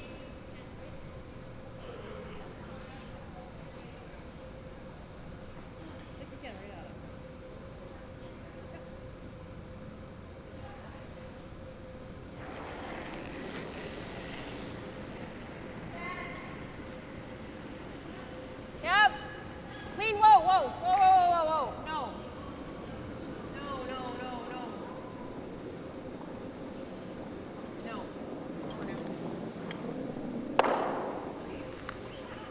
There goes the shooter. There's the red. Should be a nice easy draw there. All lined up for Brett Richard.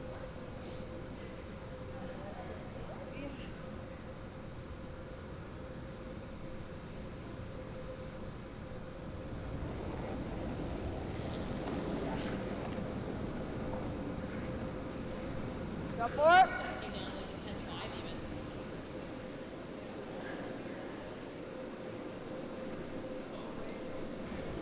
Top 4. Work it now. Make sure top 4. Go hard then. Yep, yep, yep. Really want to get this one in the rings. They don't want to leave a guard, of course, for Diane Gushulak. And good brushing there. Get it into the 12. Quick check of the watch. And Gushulak will think about this. And here comes the delivery. Yep. Jesse Sanderson. Hard. Hard. Hard. You got it. Hard. Go, go, go. They will roll, keep the shooter in play. 10. No. That's a really good roll. They rolled it as far, as close to that red one as they could, so that Team Mallett here just has to be slightly careful on this hit. If they overcurl it too much, there's a potential jam possibility. So just being really careful and cautious how they throw this rock or where they hit this rock.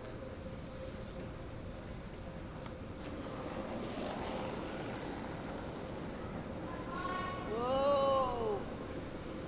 Whoa.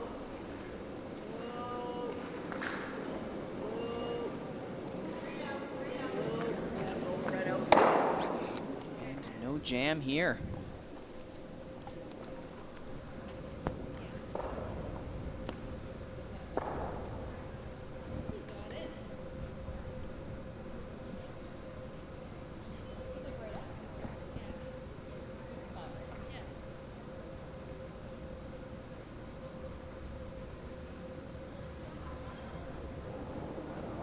Grace McInnes now.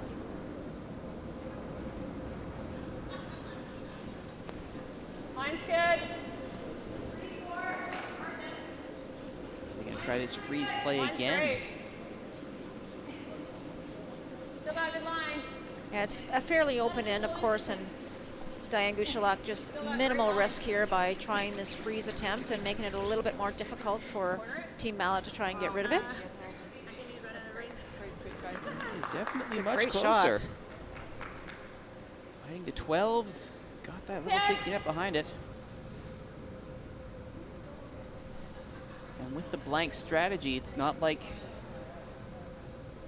you can afford to leave that there. Of course, if something goes wrong and the deuce presents itself, well, why not? Can't overthrow this one. You gotta hit it on the high side to ensure no jam.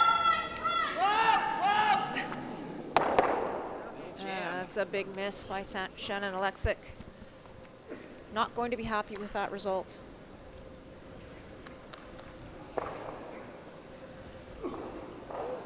Here it is again.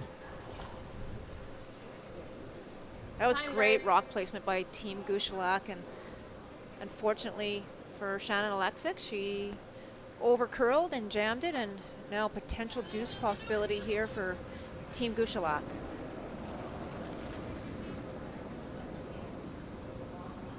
Line's pretty tight. Just behind T. Easy. Just back here. Looks like it's skating a bit. Yeah, we're T. Okay, T's fine. Line's fine. 49. Great weight. And the rings have been split. Nice shot. Nice weight. That's 2 Gushulak stones in the 12. And with the hammer in 7. Some interesting decisions come up. Looks like they'll start on that side. Mallett's first.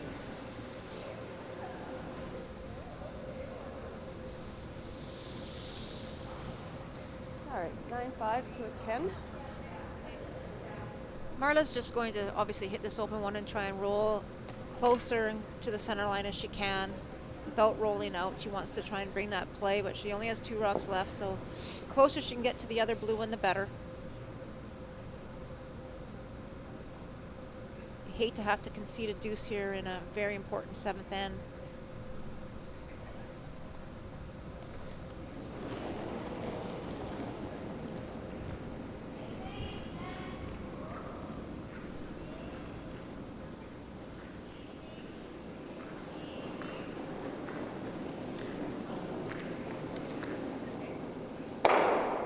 There's the hit, there's the roll.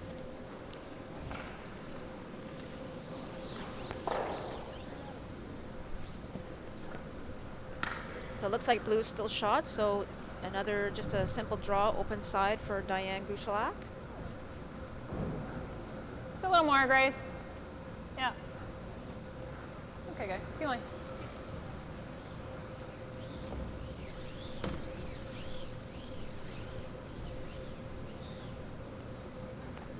Massive scoring area there, Corey. No real bad place to put this, generally speaking. That's right. It's no risk at all for Diane Gushulak right now.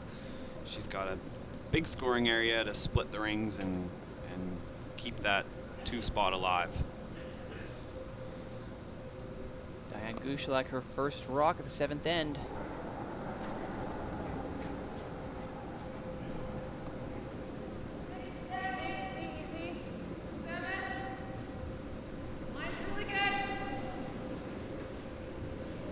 Right here.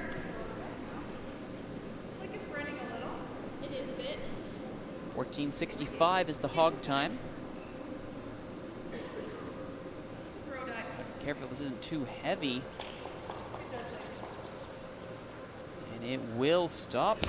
And there's your new shot rock. Good job. That was a 9-9. Well, they get a 9-5. Okay, so you're doing a 10 or? Well, yeah, a little bit. Okay.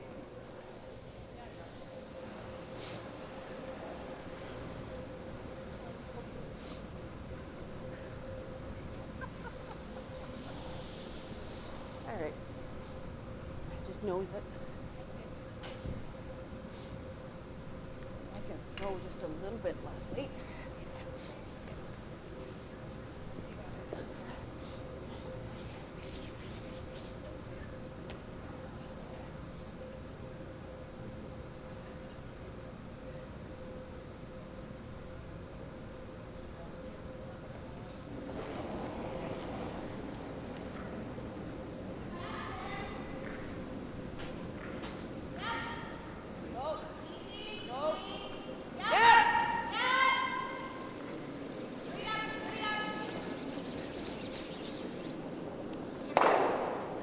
your hit, there's your roll. That's what she wanted to do on the first one. She wanted that roll towards center, but it does force Diane Gushulak to throw the hit. Doesn't give her that free draw.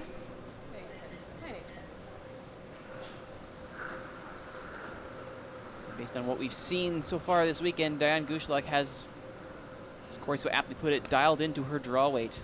Absolutely. We've seen her make some critical freeze shots to set up multiple points that have really shown and gone on the scoreboard for her team. So definitely dialed in, like you said, and but just giving it to her sweepers and allowing them to make it for her is critical.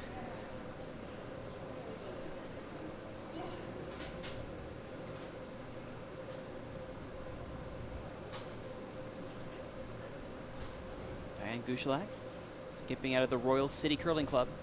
Her final rock of the 7th.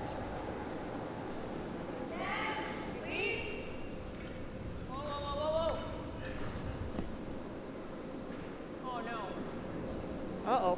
Never like to hear No, that. that's not a phrase you want to hear.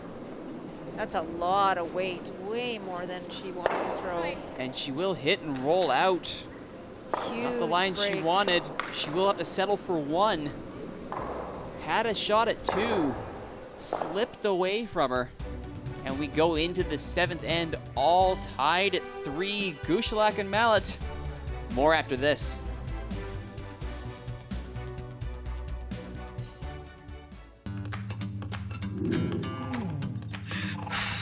Whoa.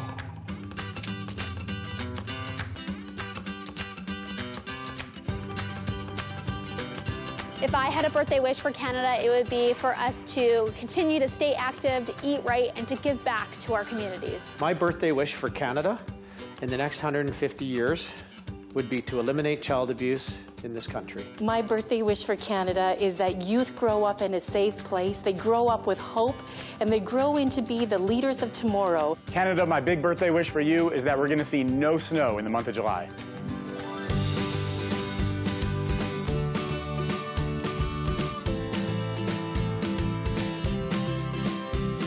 Hey, Canada, happy 150th.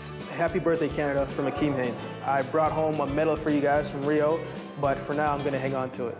Happy birthday, Canada. Hey, Canada, happy 150th. Happy birthday, Canada, eh? Happy 150th birthday, Canada. To Canadians everywhere, happy birthday. Hey, Canada, happy 150th birthday.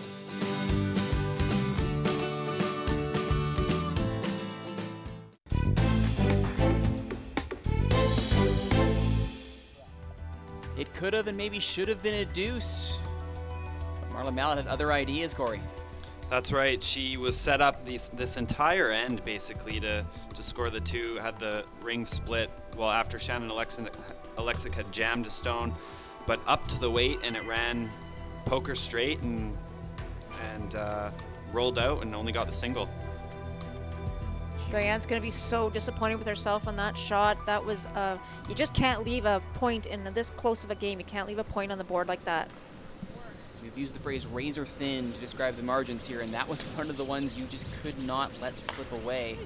But we go in to the 8th end all even. Hammer in the possession of Team Mallett. We talked about scoreboard management earlier. Marla Mallett has been clinical, if nothing else, on managing the scoreboard. Most definitely, and she is not going to take any risks here with hammer, all-important hammer in the 8th end. Right now with 2 hammers to 1. Shannon, go, go, go. Go, go, go. Yep, yep, go, go, go. That girl. It's possible she could blank this all the way to the 10th. It's possible. 9, You know, it's the way they've been playing. It's what we've seen. We saw it in the 1-2 game, and I think they would be completely satisfied with trying to blank this. But it'll be interesting to see how Diane Gushulak responds to this, knowing that she's given that all-important advantage back to Team Mallett.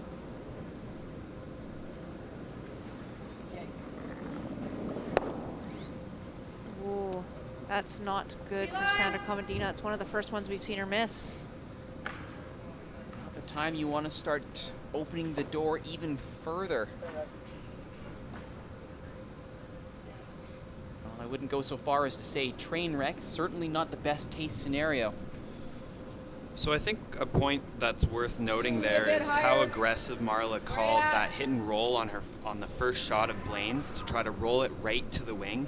I think a lot of teams would sort of nonchalantly throw the takeout, let it beak on the nose, and then they would trade some hits. But Marla played aggressive to get that roll to the wing, and even if Gushulak's team had made that takeout, which they didn't, there was an unforced error there, you might have seen Marla run up and throw a corner guard. So really smart play by Marla Mallett on the first couple stones here, and then an unforced error by Team Gushulak. Great points, Corey. I totally agree. There's very little risk out there trying to roll away as she did. So now they have to do everything they can to maintain this deuce all the way through this end, and Diane's going to just keep on hitting and trying to inch her way towards the second red stone in the house. Trying. Whoa. Nice throw. Hit, she'll roll, she'll gain a few inches. Just 10. If you've been following all this weekend's action, then you will know Diane Gushulak made an absolute killing stealing points in her previous match. So if there's ever time to really find a way to take advantage of any slip up, put the screws to her opponents, this is it. We've seen her do it. Lindsay Hadima just lost all confidence in her draw ability.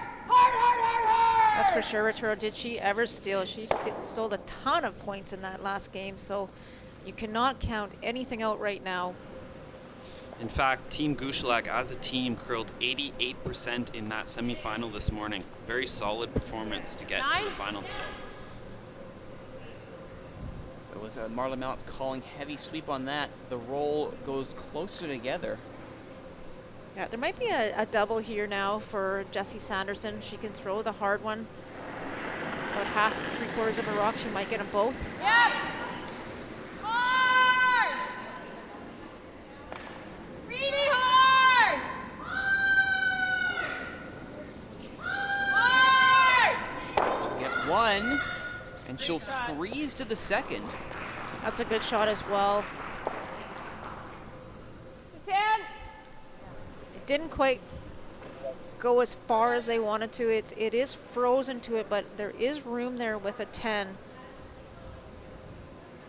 And just to the face of it, but there is room there now, just because it's kind of beside that rock rather than in front of it, that Marla Mallett's team is asking Brett Richards just to throw about a 10, and just, if you just hit it high side, you'll be able to lie both redstones still in the rings. However, they'll be grouped together, and there'll be probably a double opportunity for Team Gushulak. Yep. Hard now. Hard. Really hard. Yep. Hard. She will unfortunately jam both. Still lying one. 9, 8, 10. I know I haven't said this much today, but I think the blank is back in play. Sorry. Such an odd turn of phrase. I don't think I've ever heard anyone call for a blank end in curling.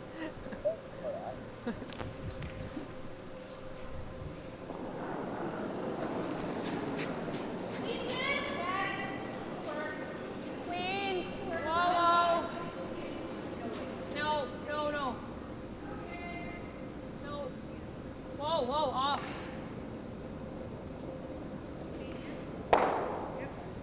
Okay. Now, Corey, there's a couple options here, as we know that the all-important 8th end with hammer. There's an option, obviously, to freeze to this one since it's behind the tee line, and we've seen Marla do that earlier in the game, but she's electing to hit it. Do you like this call? I don't mind it, Melissa. I do like the freeze more, I think, because if Marla were to play this end out, blank this end, she's going to want to blank the next end too, ideally to bring the hammer into the 10th. So, but she's got a plan. She's sticking to it and clearly confident about how she's playing this out.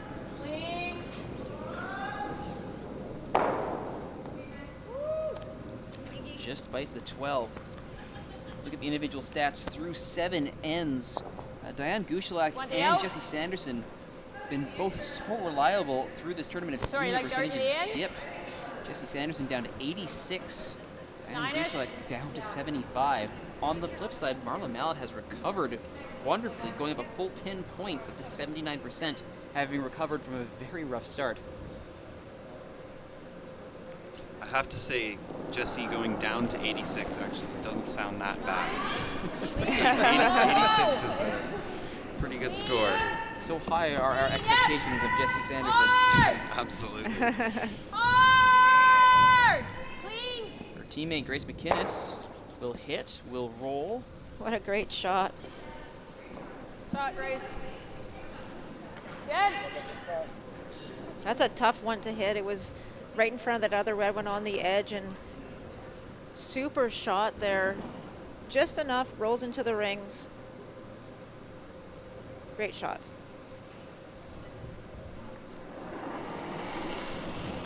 Response from Shannon Alexic. Right after that blue stone. Clean. Clean is fine. Clean is fine. Figure up. She will hit and stick with no issues. Up come the skips. First up, Diane Gushulak.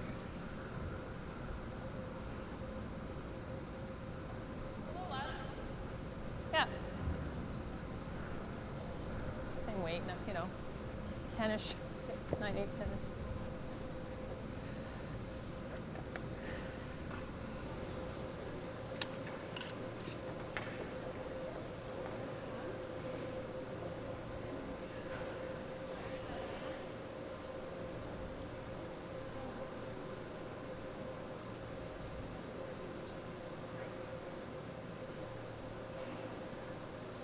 Even though these are some straightforward shots here in the 8th end, you know that 3 ends from now we're going to be declaring a champion, so maybe a little bit more pressure on each shot, each and every shot that every player throws.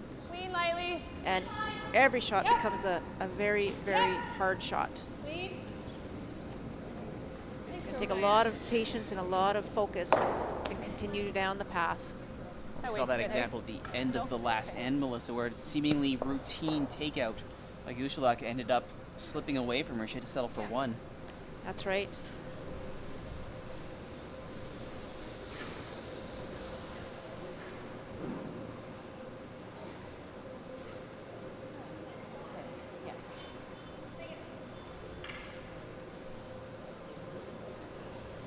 Marla Mallett will be content, I'm sure.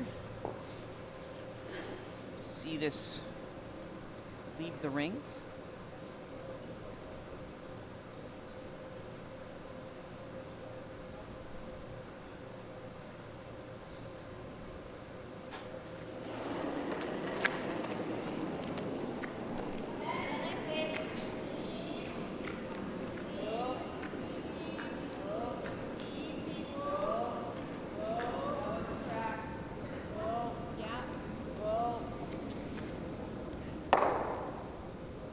Will just gem up against the deep lying red.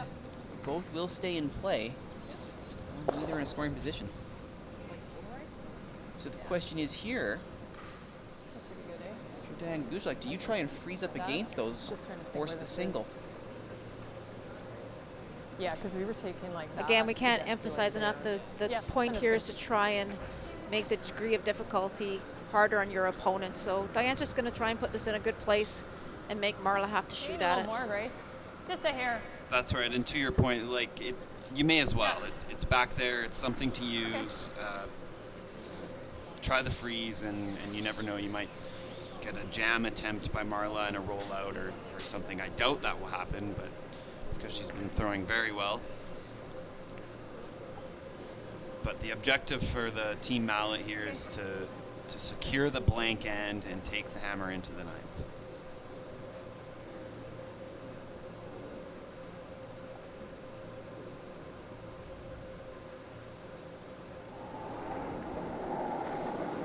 Gushulak's last stone of the 8th.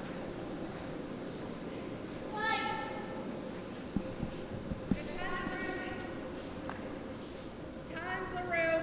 Double up, Tons of guys. room. Double up. Where are you?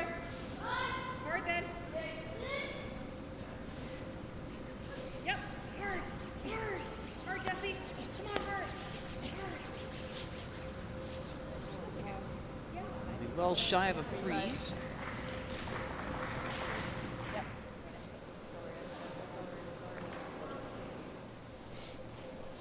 It does mean it's something that Marla Mallett has to be cognizant of as she attempts to blank the end. All right, same weight. Let's make it go away.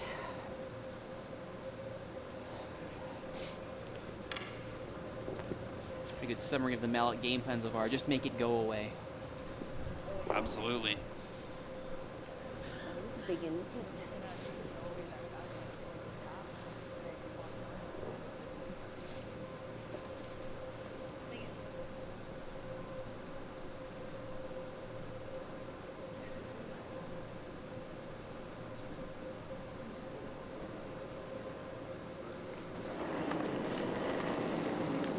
Rock at the 8th end.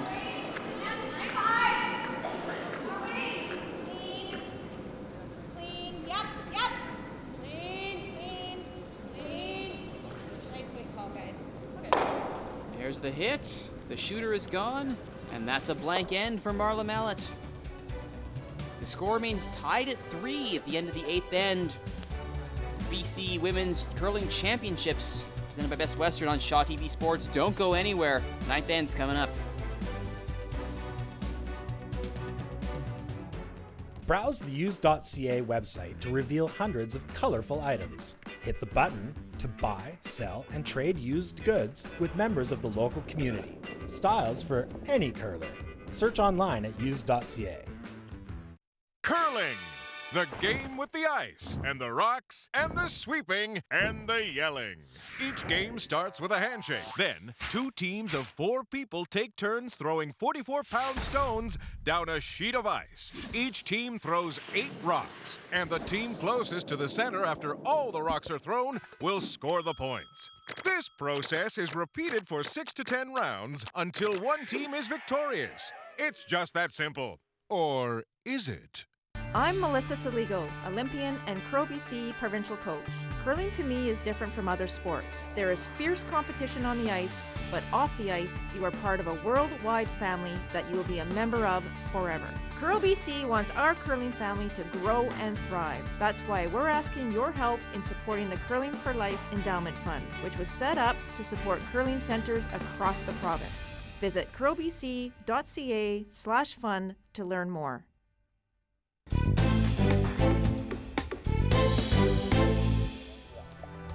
Last 2 shots of the 8th end. Here's how they played out, Corey. That's right. It was a very low-risk end for Team Mallett. They had a deuce set up, but it got taken away. And she was looking for the blank attempt on the last one here. And she made no mistake. Cool, calm, and collected. Marla Mallett blanks the end and heads into the 9th, still with the hammer, still deadlocked at 3.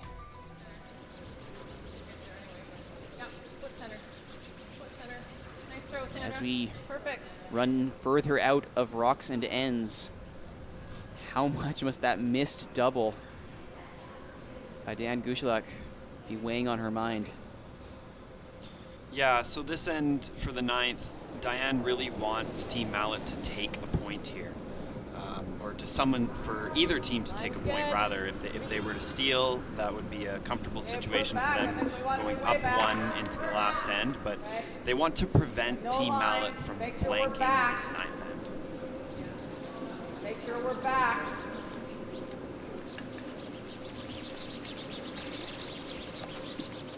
Keep going. Opening salvo from Team Mallett. Far to the back.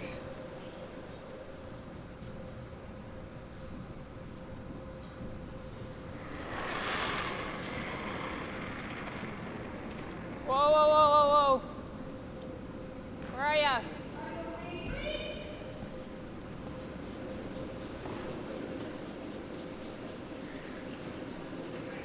No line.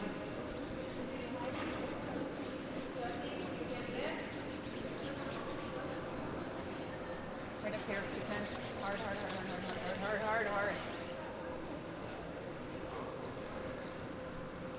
2 guards set up.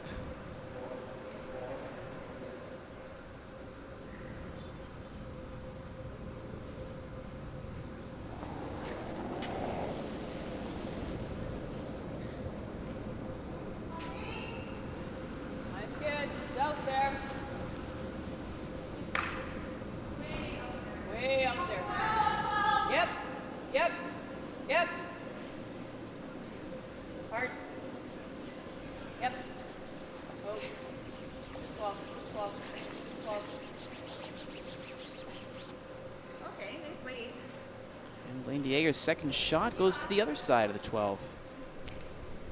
Still shy of those guards, though. Exposed. Though if your goal is to blank the end, keeping rocks in play is not necessarily main focus.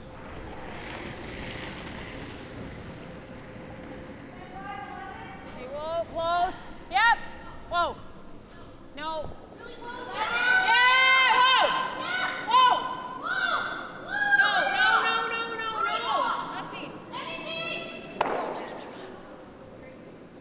Quick change of heart there, Melissa, as they were coming towards the house. Yeah, they really tried to go aggressive on the hit and roll, and unfortunately didn't get that. But they know that Marla's going to step right up and try and peel and clean things out here. She would be extremely happy to blank this ninth end.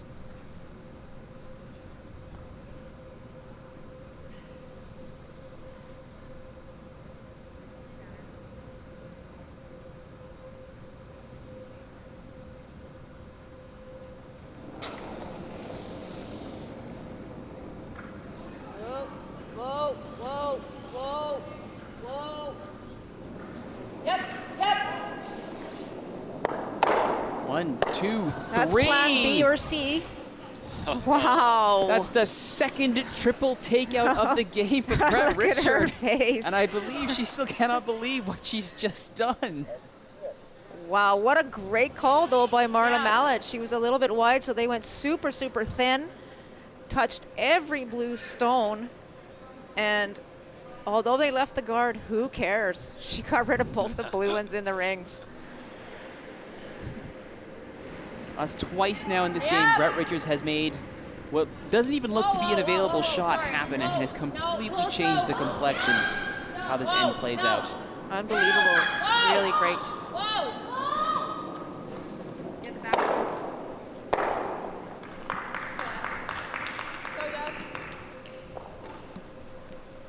Stall. 10. The front goes, whatever. 10. So first option, obviously, is to hit the one in the top forefoot, and if she happens to clip the guard, that's okay, too. But if she can ever get the one in the rings and roll away and sit two, she'll be in a good position here, Team Mallett, in this ninth end. Yep. Yep. You have to love the confidence of a skip who ends her instructions with whatever.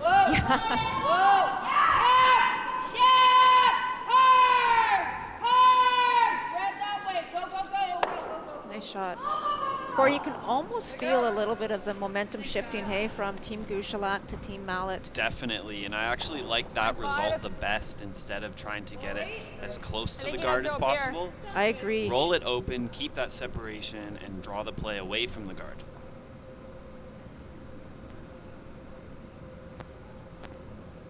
Grace McInnes will now find a response for Team Gushulak. Yeah, Team Gushulak doesn't really want to give up a deuce here, that's for sure. But these red rocks are in a good place where she can get a hit and roll. If Grace can get to the inside of that red stone and roll towards the center. Okay. We've seen that shot numerous times from both teams, and it's just very difficult to get the hit and roll out there.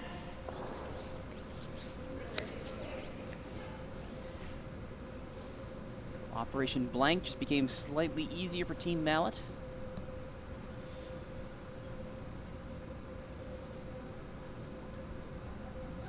Well, if they can play this end out and score the 2 points instead, that's even better. That's an even better result for Team Mallett. Shannon's got a little extra weight on this one. She's thrown it pretty firm for what Marla was expecting. She will roll out. Yeah, she's not going to be happy with that. She really wanted to hit stick there. And not only that, even though the red stone's in the back of the 12, more importantly, there's a guard there. So if Team Gushulak wants to try and go for the steal here, this is the opportunity. And that's the call. Draw to the top of the 4.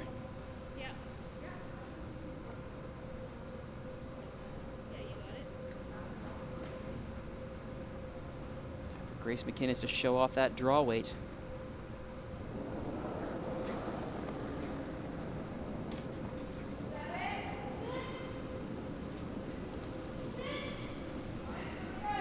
Looks good right now. Okay. Got room. I like the line to have the weight. Keep it coming. It does. Drag that a long way. Really get in behind the guard. Keep going. You have to think about all the brushing that Team Gushulak has been doing. They have played a couple of extra games. They played the tiebreaker, the 3-4 game, the semifinal, and now the final. So they have been doing a lot of brushing. That's right, Melissa, and here we are in the 9th end of the provincial final. It's time to dig deep and give it all you have. This is where all that off-curling or off-season training comes into play. Making sure you're as fit as possible to be in this very, very position.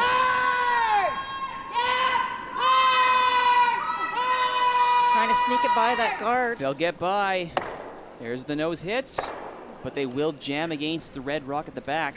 And that's an unfortunate break for Team Mallett. This way.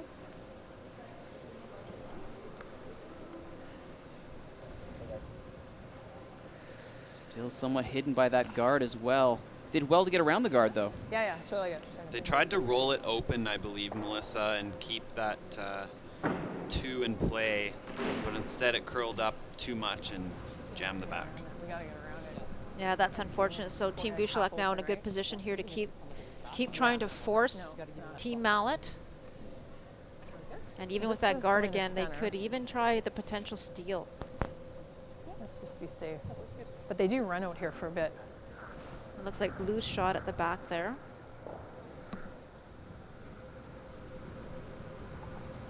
Maybe even just a hair more, Grace. Well, we've seen in these playdowns, post-round robin, if anybody can perform a clutch steal, it's Diane Gushulak. She's a chance to prove that mantle is true. Her first stone.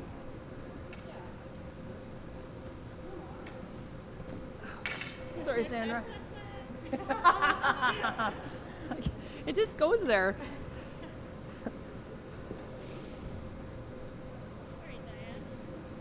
Weight's the same, eh? Yes. I think this side will be good. Okay.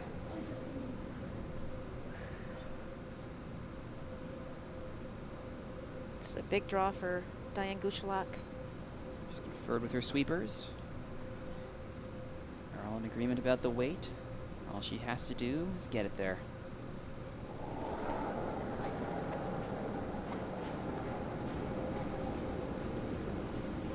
So watch, it's a bit straight out here. Room. Got room. Lots of room. Line's getting better. 1488 hog time. Whoa. Okay. The brushers didn't give that one much of a chance, Corey. They swept it right out of her hand. Yeah, I agree, Melissa. If they had chose to sweep that one a little bit differently, lay off it at the beginning for sure, let it sort of gather and start to turn, and then they can sweep it into position at the end. But instead, it just carried too far. Now Mallett's going to be able to follow it down.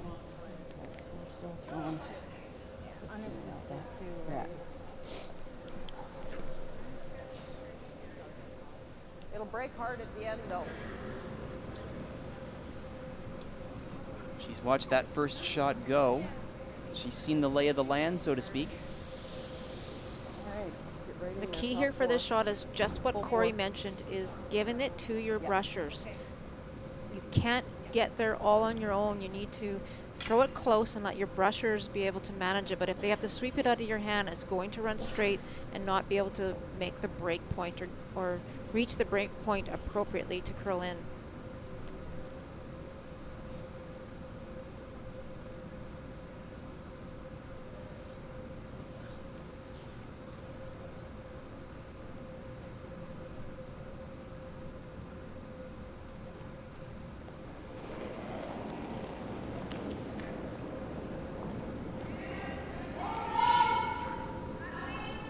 Sweepers are on this one.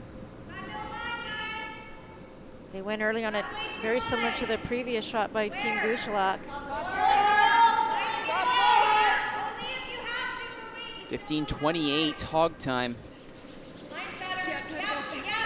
they happy with the weight? Will they? Gotta get it there. Will they like the line? And they do get it there for Shot Rock in the end. Good brushing. They were a little concerned it was light, so they did go early, and you can see it all the way down the path here. And then they knew at the break point that they had to go hard, and they just got it to Shot Rock by a couple of inches. That's so right. Great brushing. That rock was really well managed by Brett and Blaine there. Was. And this is key. It's now forced Diane Gushulak to go to the other side of the rink, take a completely different path here that we haven't seen. We've been seeing all these outturns down the same path, and now she has to go and throw the in-turn path that we haven't seen, at least during this end anyways. So new path. Okay, stuff this in over here.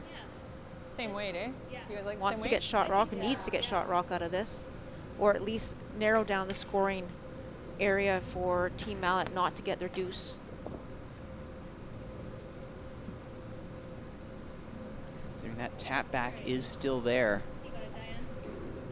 Red Rock at the top of the 12. This is going to be a key shot. Diane Gushulak, her last one of the 9th end.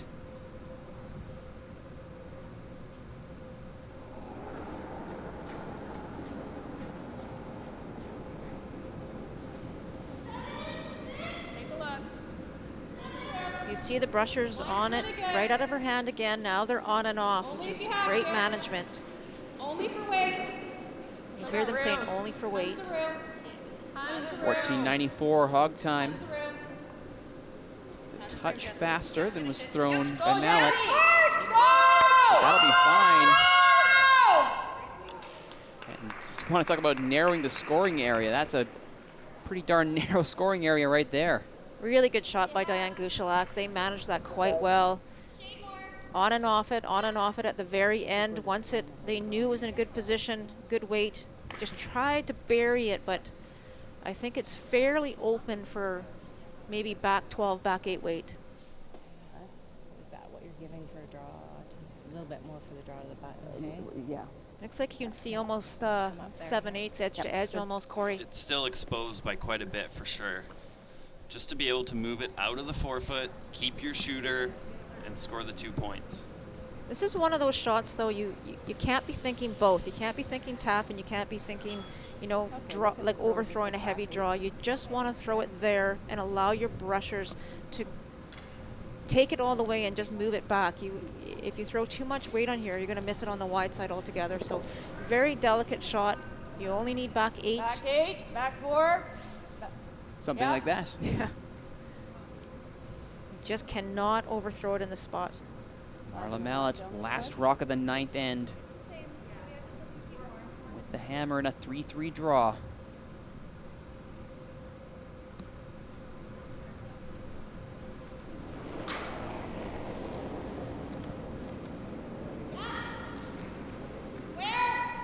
This one's definitely got the weight. It's all about line on the shot.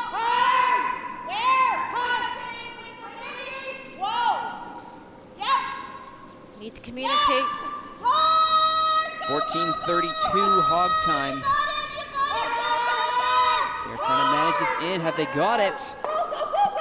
Yes, What they a have. shot. Yes, they have. Nicely done. They've got one. Are they checking to see if it's 2? I think they're just going Huge to call shot. it. Definitely 2. Definitely 2 indeed. She gets her deuce in the 9th as Marla Mallett. We go into the 10th and final end potentially. Team Gushulak down by a pair. They've got the hammer. Can they manufacture a draw or even a win? We'll find out next.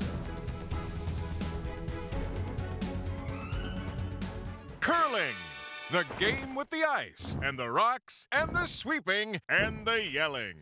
Each game starts with a handshake. Then, 2 teams of 4 people take turns throwing 44-pound stones down a sheet of ice. Each team throws 8 rocks, and the team closest to the center after all the rocks are thrown will score the points. This process is repeated for 6 to 10 rounds until one team is victorious. It's just that simple. Or is it? I'm Melissa Saligo, Olympian and Crow BC provincial coach. Curling to me is different from other sports. There is fierce competition on the ice, but off the ice, you are part of a worldwide family that you will be a member of forever.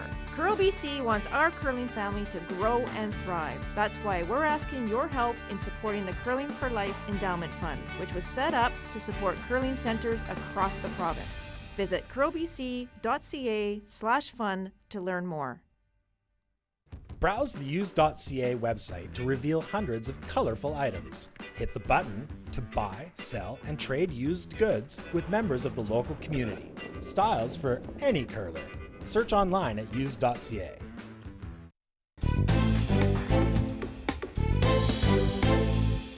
Well, Brett Richard with her second triple of the game starts this whole thing off. What a shot by Brett Richard and an unbelievable call by Marla Mallett. Got everything going, touched all the blue stones, and most importantly, got both of the blue ones out, and you can see by her reaction, she's like, wow. And as we get to the end of the end, it was precision, the name of the game, as that scoring area got very, very narrow, Corey. That's right. She made this shot really, or the sweepers made it for her really well, managed it well down the sheet to place it in the top of the forefoot, and then Diane made a good shot on her last here, but just couldn't bury enough, leaving it almost fully exposed for Marla to be able to punch it out to the back four and score the 2 points. And she made no mistake. What a perfect shot, well communicated and well judged by the sweepers. Absolutely perfect. And with that, she takes 2 massive points with her to the 10th end. Up 5-3, Team Gushulak with the hammer. Mine's fine. And the title of Team BC, provincial champion, on the line. Nice weight, Sandra. Good job.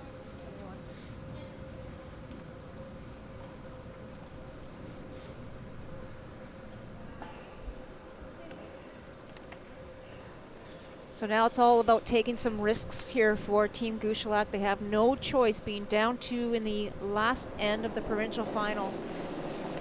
Team Mallett is pretty straightforward game plan. They're going to throw their first 2 towards the center and then start peeling as soon as they can. That's right, and as long as Team Gushulak can put together 8 good shots in a row and not leave a double opportunity for Team Mallett, they should be able to get their easy deuce. Hard! You got it. Keep going, keep going, keep going, keep going.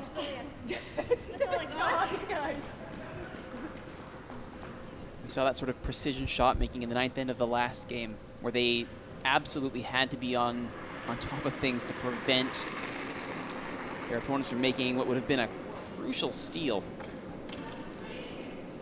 Team Hudimo was unable to do that, and they go home. Parallel if you can. A little deeper. And Team Gushulak are in danger of suffering the same fate. Oh, stop. Down 2. Okay.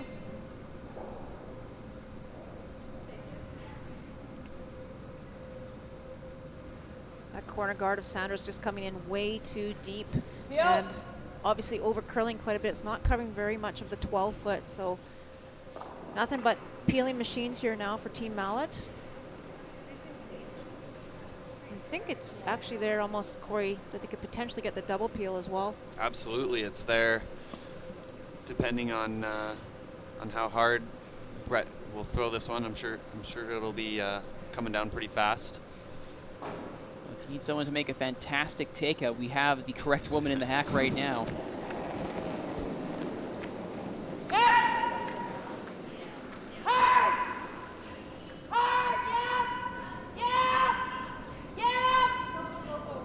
It's 1, just shy of 2. Good try. It's a long, long way to go to hit that double. So Brett threw this absolutely perfect. The key here obviously is to remove the first one, but just a little bit thicker and she may have got that second stone or second guard. But guard going to be replaced here now. And pretty straightforward strategy here. Team Gushulak looking for maybe a half shot from Team Mallett to try and manufacture their deuce. Line's really good. Looking at individual Drag it up stats a bit through farther, 9 though. Yeah. ends, not a lot Okay, has that's good. changed. Nice. Team averages are almost identical. Mallett at 86 still. Gushulak having improved a single point to 84% team average. Marla Mallett, though, has fully recovered from her rough start, now curling 81%. I guess if you're going to have a couple bad ends, it might as well be in the earlier part of Do the it game. early.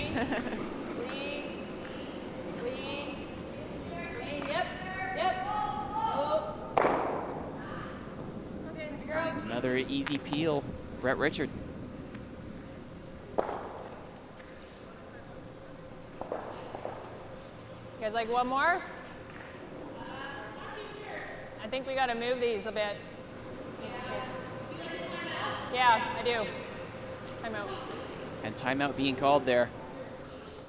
You can hear the goal from the skip. They want to move those rocks around. They have to figure out the best way to do that. Set up a steal of at least 2. Well, and I think this is a good opportunity here to talk to their coach, Neil Houston, because I just don't want to keep running out of rocks throwing corner guards. you hear Diane Don't there, wanna they're run running out of throwing rocks, corner so do guards. they keep throwing corners Start here? moving something Yeah, can we hook on this out turn too? Around there and one on, like corner freeze it? No, around it. Back 4, back 8.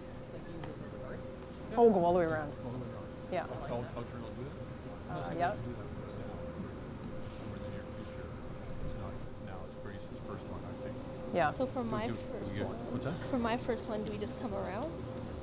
Or corner? We're on your second one, right? Oh yeah, we're on my second one. Oh, I throw one more corner. Yeah. And then hook on the next one. Because that we get back 4 foot with it, you'll still have a chance at a double. Yeah. If we need it for the second point. Well, we do. I mean, 3 is a long shot right now because we got nothing in play, but 2 is totally fine too. Yep. Right? I throw one more guard and go around those. Yeah. Go around the With the out turn. Good conversation there with their coach, and you know, Diane is very aware of the fact that the end is moving on here and there's not a lot of rocks left, so they're going to throw one more corner, and then if it gets successfully peeled by Team Mallett, then they'll likely try and come around, hook around those 2 red stones and use those red stones that are in the house as guards.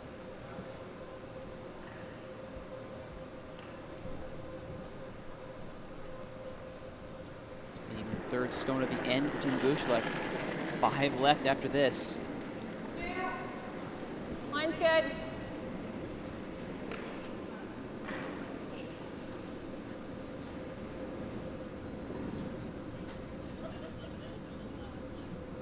Nice throw, Jess. Well done. Judge, guys. No problems with that guard by Jesse Sanderson. Right. Huh? What, back 4? Yeah. That's a nice angle on it.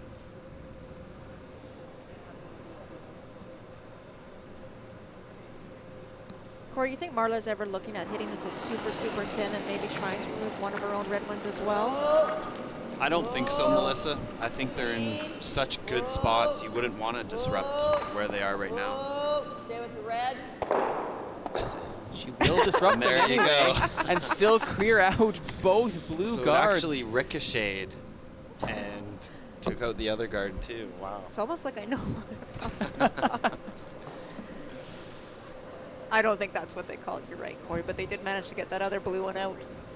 So now it's a little more difficult to draw around those Changes 2. things for sure. Because that'll be a short run back if they do manage to get around those 2 in the 4-foot.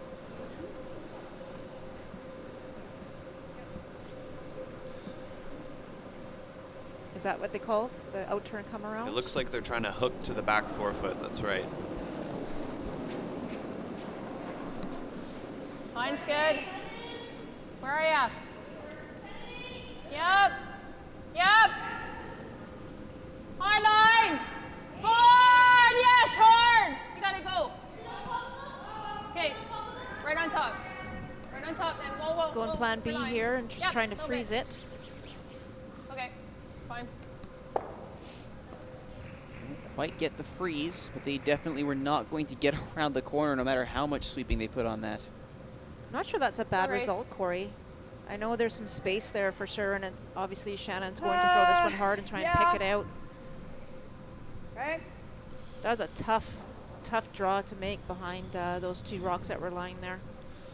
That's right. Team Gushulak's running out of options to hide, especially by bumping that red. It's disrupted the overlap between the two reds. So now if they were to try to hook again, it would be quite a simple run back for Team Mallett. So you might see the freeze after this shot. Shannon's got some heat on this one. She really wants to get some things moving, but most importantly, get rid of that red one, or that blue one, pardon me, and she's jammed it. So, bit of life here for Team Gushulak. Opens up space for their own tap back, but they do have to score 2 to send this extra ends. Let's take another look. she looked like she threw it well, but her interns have been curling a lot more this game than normal. And unfortunately for her, had jammed it. And like you say, some life for Team Gushulak to find a way to score their deuce. Yep, same way.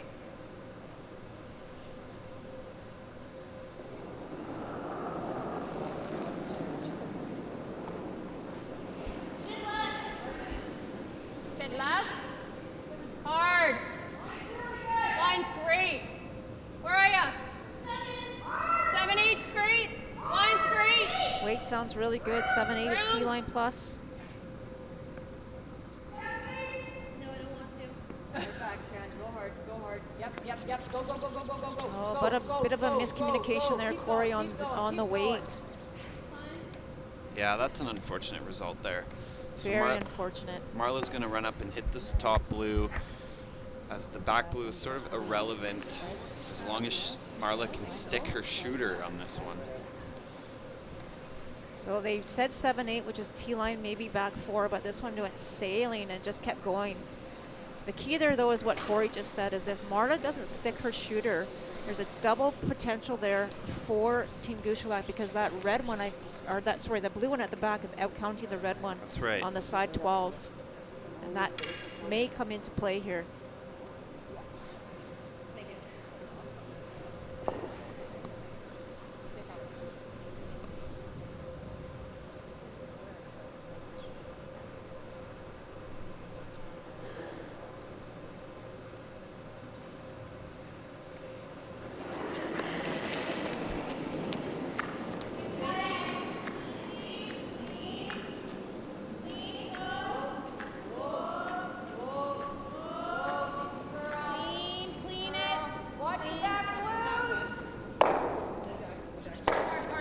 What a shot by Marla Mallett. That is huge, getting rid of that blue one at the back as well, and retains her shooter. Skips deuce almost, eh? And now the Mallets lie 4. So where does Team Gushulak hide after that double just made by Marla Mallett? What a shot. Perfectly thrown, perfectly called, and perfectly swept. So no option here for Diane Gushulak but to try and get a skips deuce by burying one behind those two redstones on the center line. Nothing short of 2 perfect draws here, Melissa, if she wants to extend this game. She's had great draw weight all game, so this is a really, really big shot for her to try and keep in this game. Nothing like pressure and skips deuce in the 10th.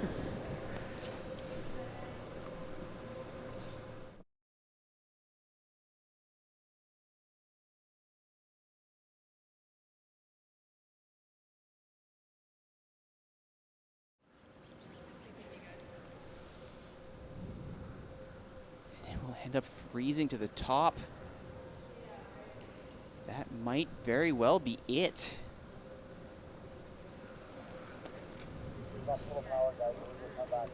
Juice.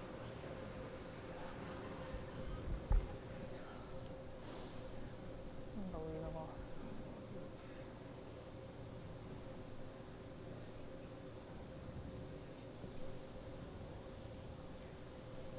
How did I not get that in there? Yeah. Well, just want to cut this path off forward.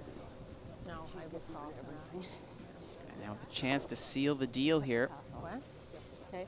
I didn't think I got to anyway. Team Mallett.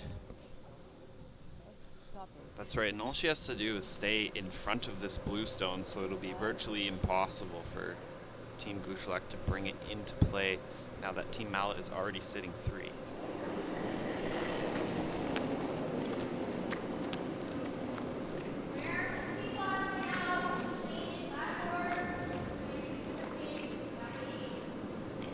Leaving this alone.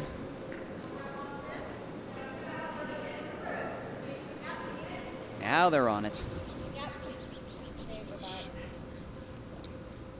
And through it goes. And she was almost safe to throw that one through, I think, no matter what. I'm not sure how Diane can get her deuce here. Yep, that's the only shot there.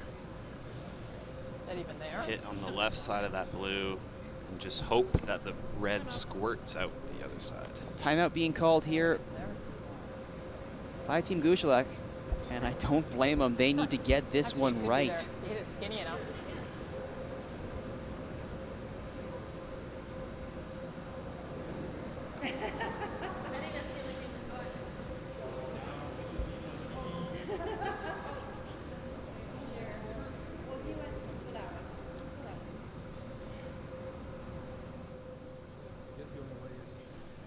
Little bullet. Why not give it a shot? I think we got it. So outturn, hit. Heel. Yeah. Inch of it. So walk me through this here, Corey. They only have one shot left, and they have to somehow try and manufacture 2 out of this. That's right. What is the Hail Mary shot they have to throw here? Hail Mary is exactly what it is. It's unlikely that it's there, but ultimately you have to somehow remove 3 reds and keep your 2 blues in play. Sitting 2 after the shot, so you're going to hit this top blue really thin and redirect into the side red and hope that that it'll send that middle red out, shooting out to the side.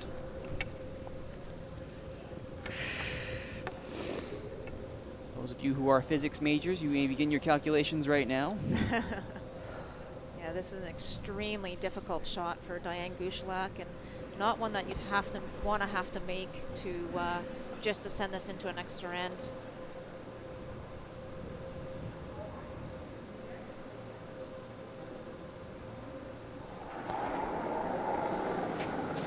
Final stone of the game, potentially. Really hard. Does Gushulak have the miracle shot? There's some action, but it's not going to be enough. Really good try. Good try. Really good try. And that's the game. The steal of 1 for Mallett. And Team Mallett are now Team BC. Marla Mallett and company are your new provincial champions. Way to go, oh my God, we did it. Holy smack, we did it. Curling! The game with the ice, and the rocks, and the sweeping, and the yelling. Each game starts with a handshake. Then, 2 teams of 4 people take turns throwing 44-pound stones down a sheet of ice. Each team throws 8 rocks, and the team closest to the center after all the rocks are thrown will score the points. This process is repeated for 6 to 10 rounds until one team is victorious. It's just that simple. Or is it? I'm Melissa Saligo, Olympian and Crow BC provincial coach. Curling to me is different from other sports. There is fierce competition on the ice, but off the ice, you are part of a worldwide family that you will be a member of forever. Crow BC wants our curling family to grow and thrive. That's why we're asking your help in supporting the Curling for Life Endowment Fund, which was set up to support curling centers across the province. Visit crowbc.ca/fund to learn more. Browse the used.ca website to reveal hundreds of colorful items. Hit the button to buy, sell, and trade used goods with members of the local community. Styles for any curler. Search online at used.ca.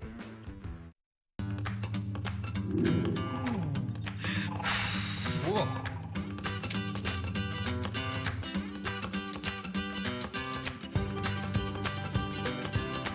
Hi, I'm Sheldon Kennedy, and I love Canada for its people. Hi Canada, I'm Michelle Salt, Paralympic snowboarder, and I love Canada because there's so much diversity here, a lot to see, a lot to do. I'm Jay Ingram, and what I love about Canada is that we are, by and large, a tolerant society.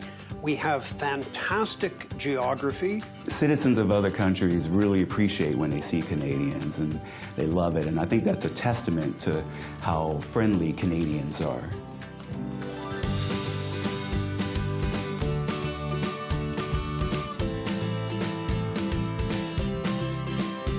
Hey, Canada, happy 150th. Happy birthday, Canada, from Akeem Haynes. I brought home a medal for you guys from Rio, but for now I'm going to hang on to it.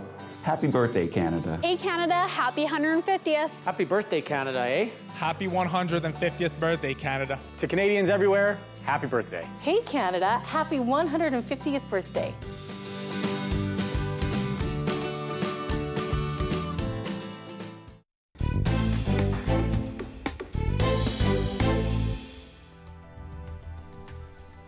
Level with the 2017 BC Provincial Champions, the Marla Mallett team. Congratulations, lady. How are you feeling?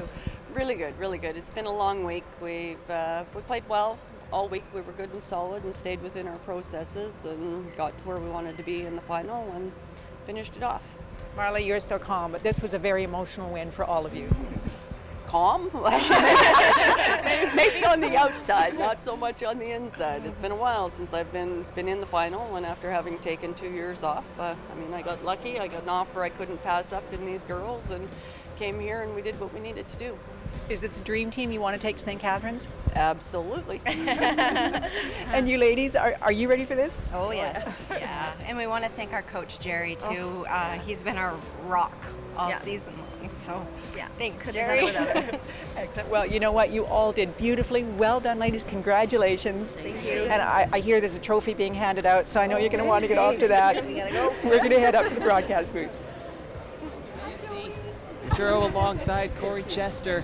Well, there you have it. The Mallett Rink, or your new 2017 Team BC, the provincial champions. They were characteristically quite humble, sharing the love around with Nancy there, but I do want to point out that Brett Richard had just a stellar final game. If you want to save your best for last, that's how you do it. You got that right. She made some shots that really stood out in this game. A couple fortunate results on some of those runbacks, but she threw them well, and they got the result that really exceeded and stood out in this game.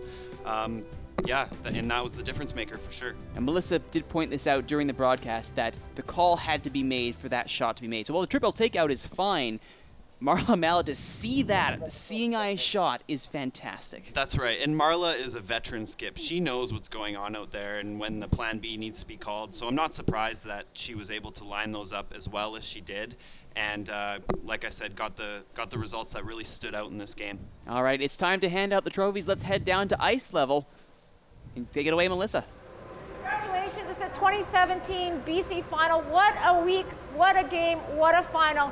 Please welcome me in congratulating the silver medalists, Team Gushulak, and the winners, Team Mallett. I'd like to call on Paul Addison to present the trophy to Team Mallett.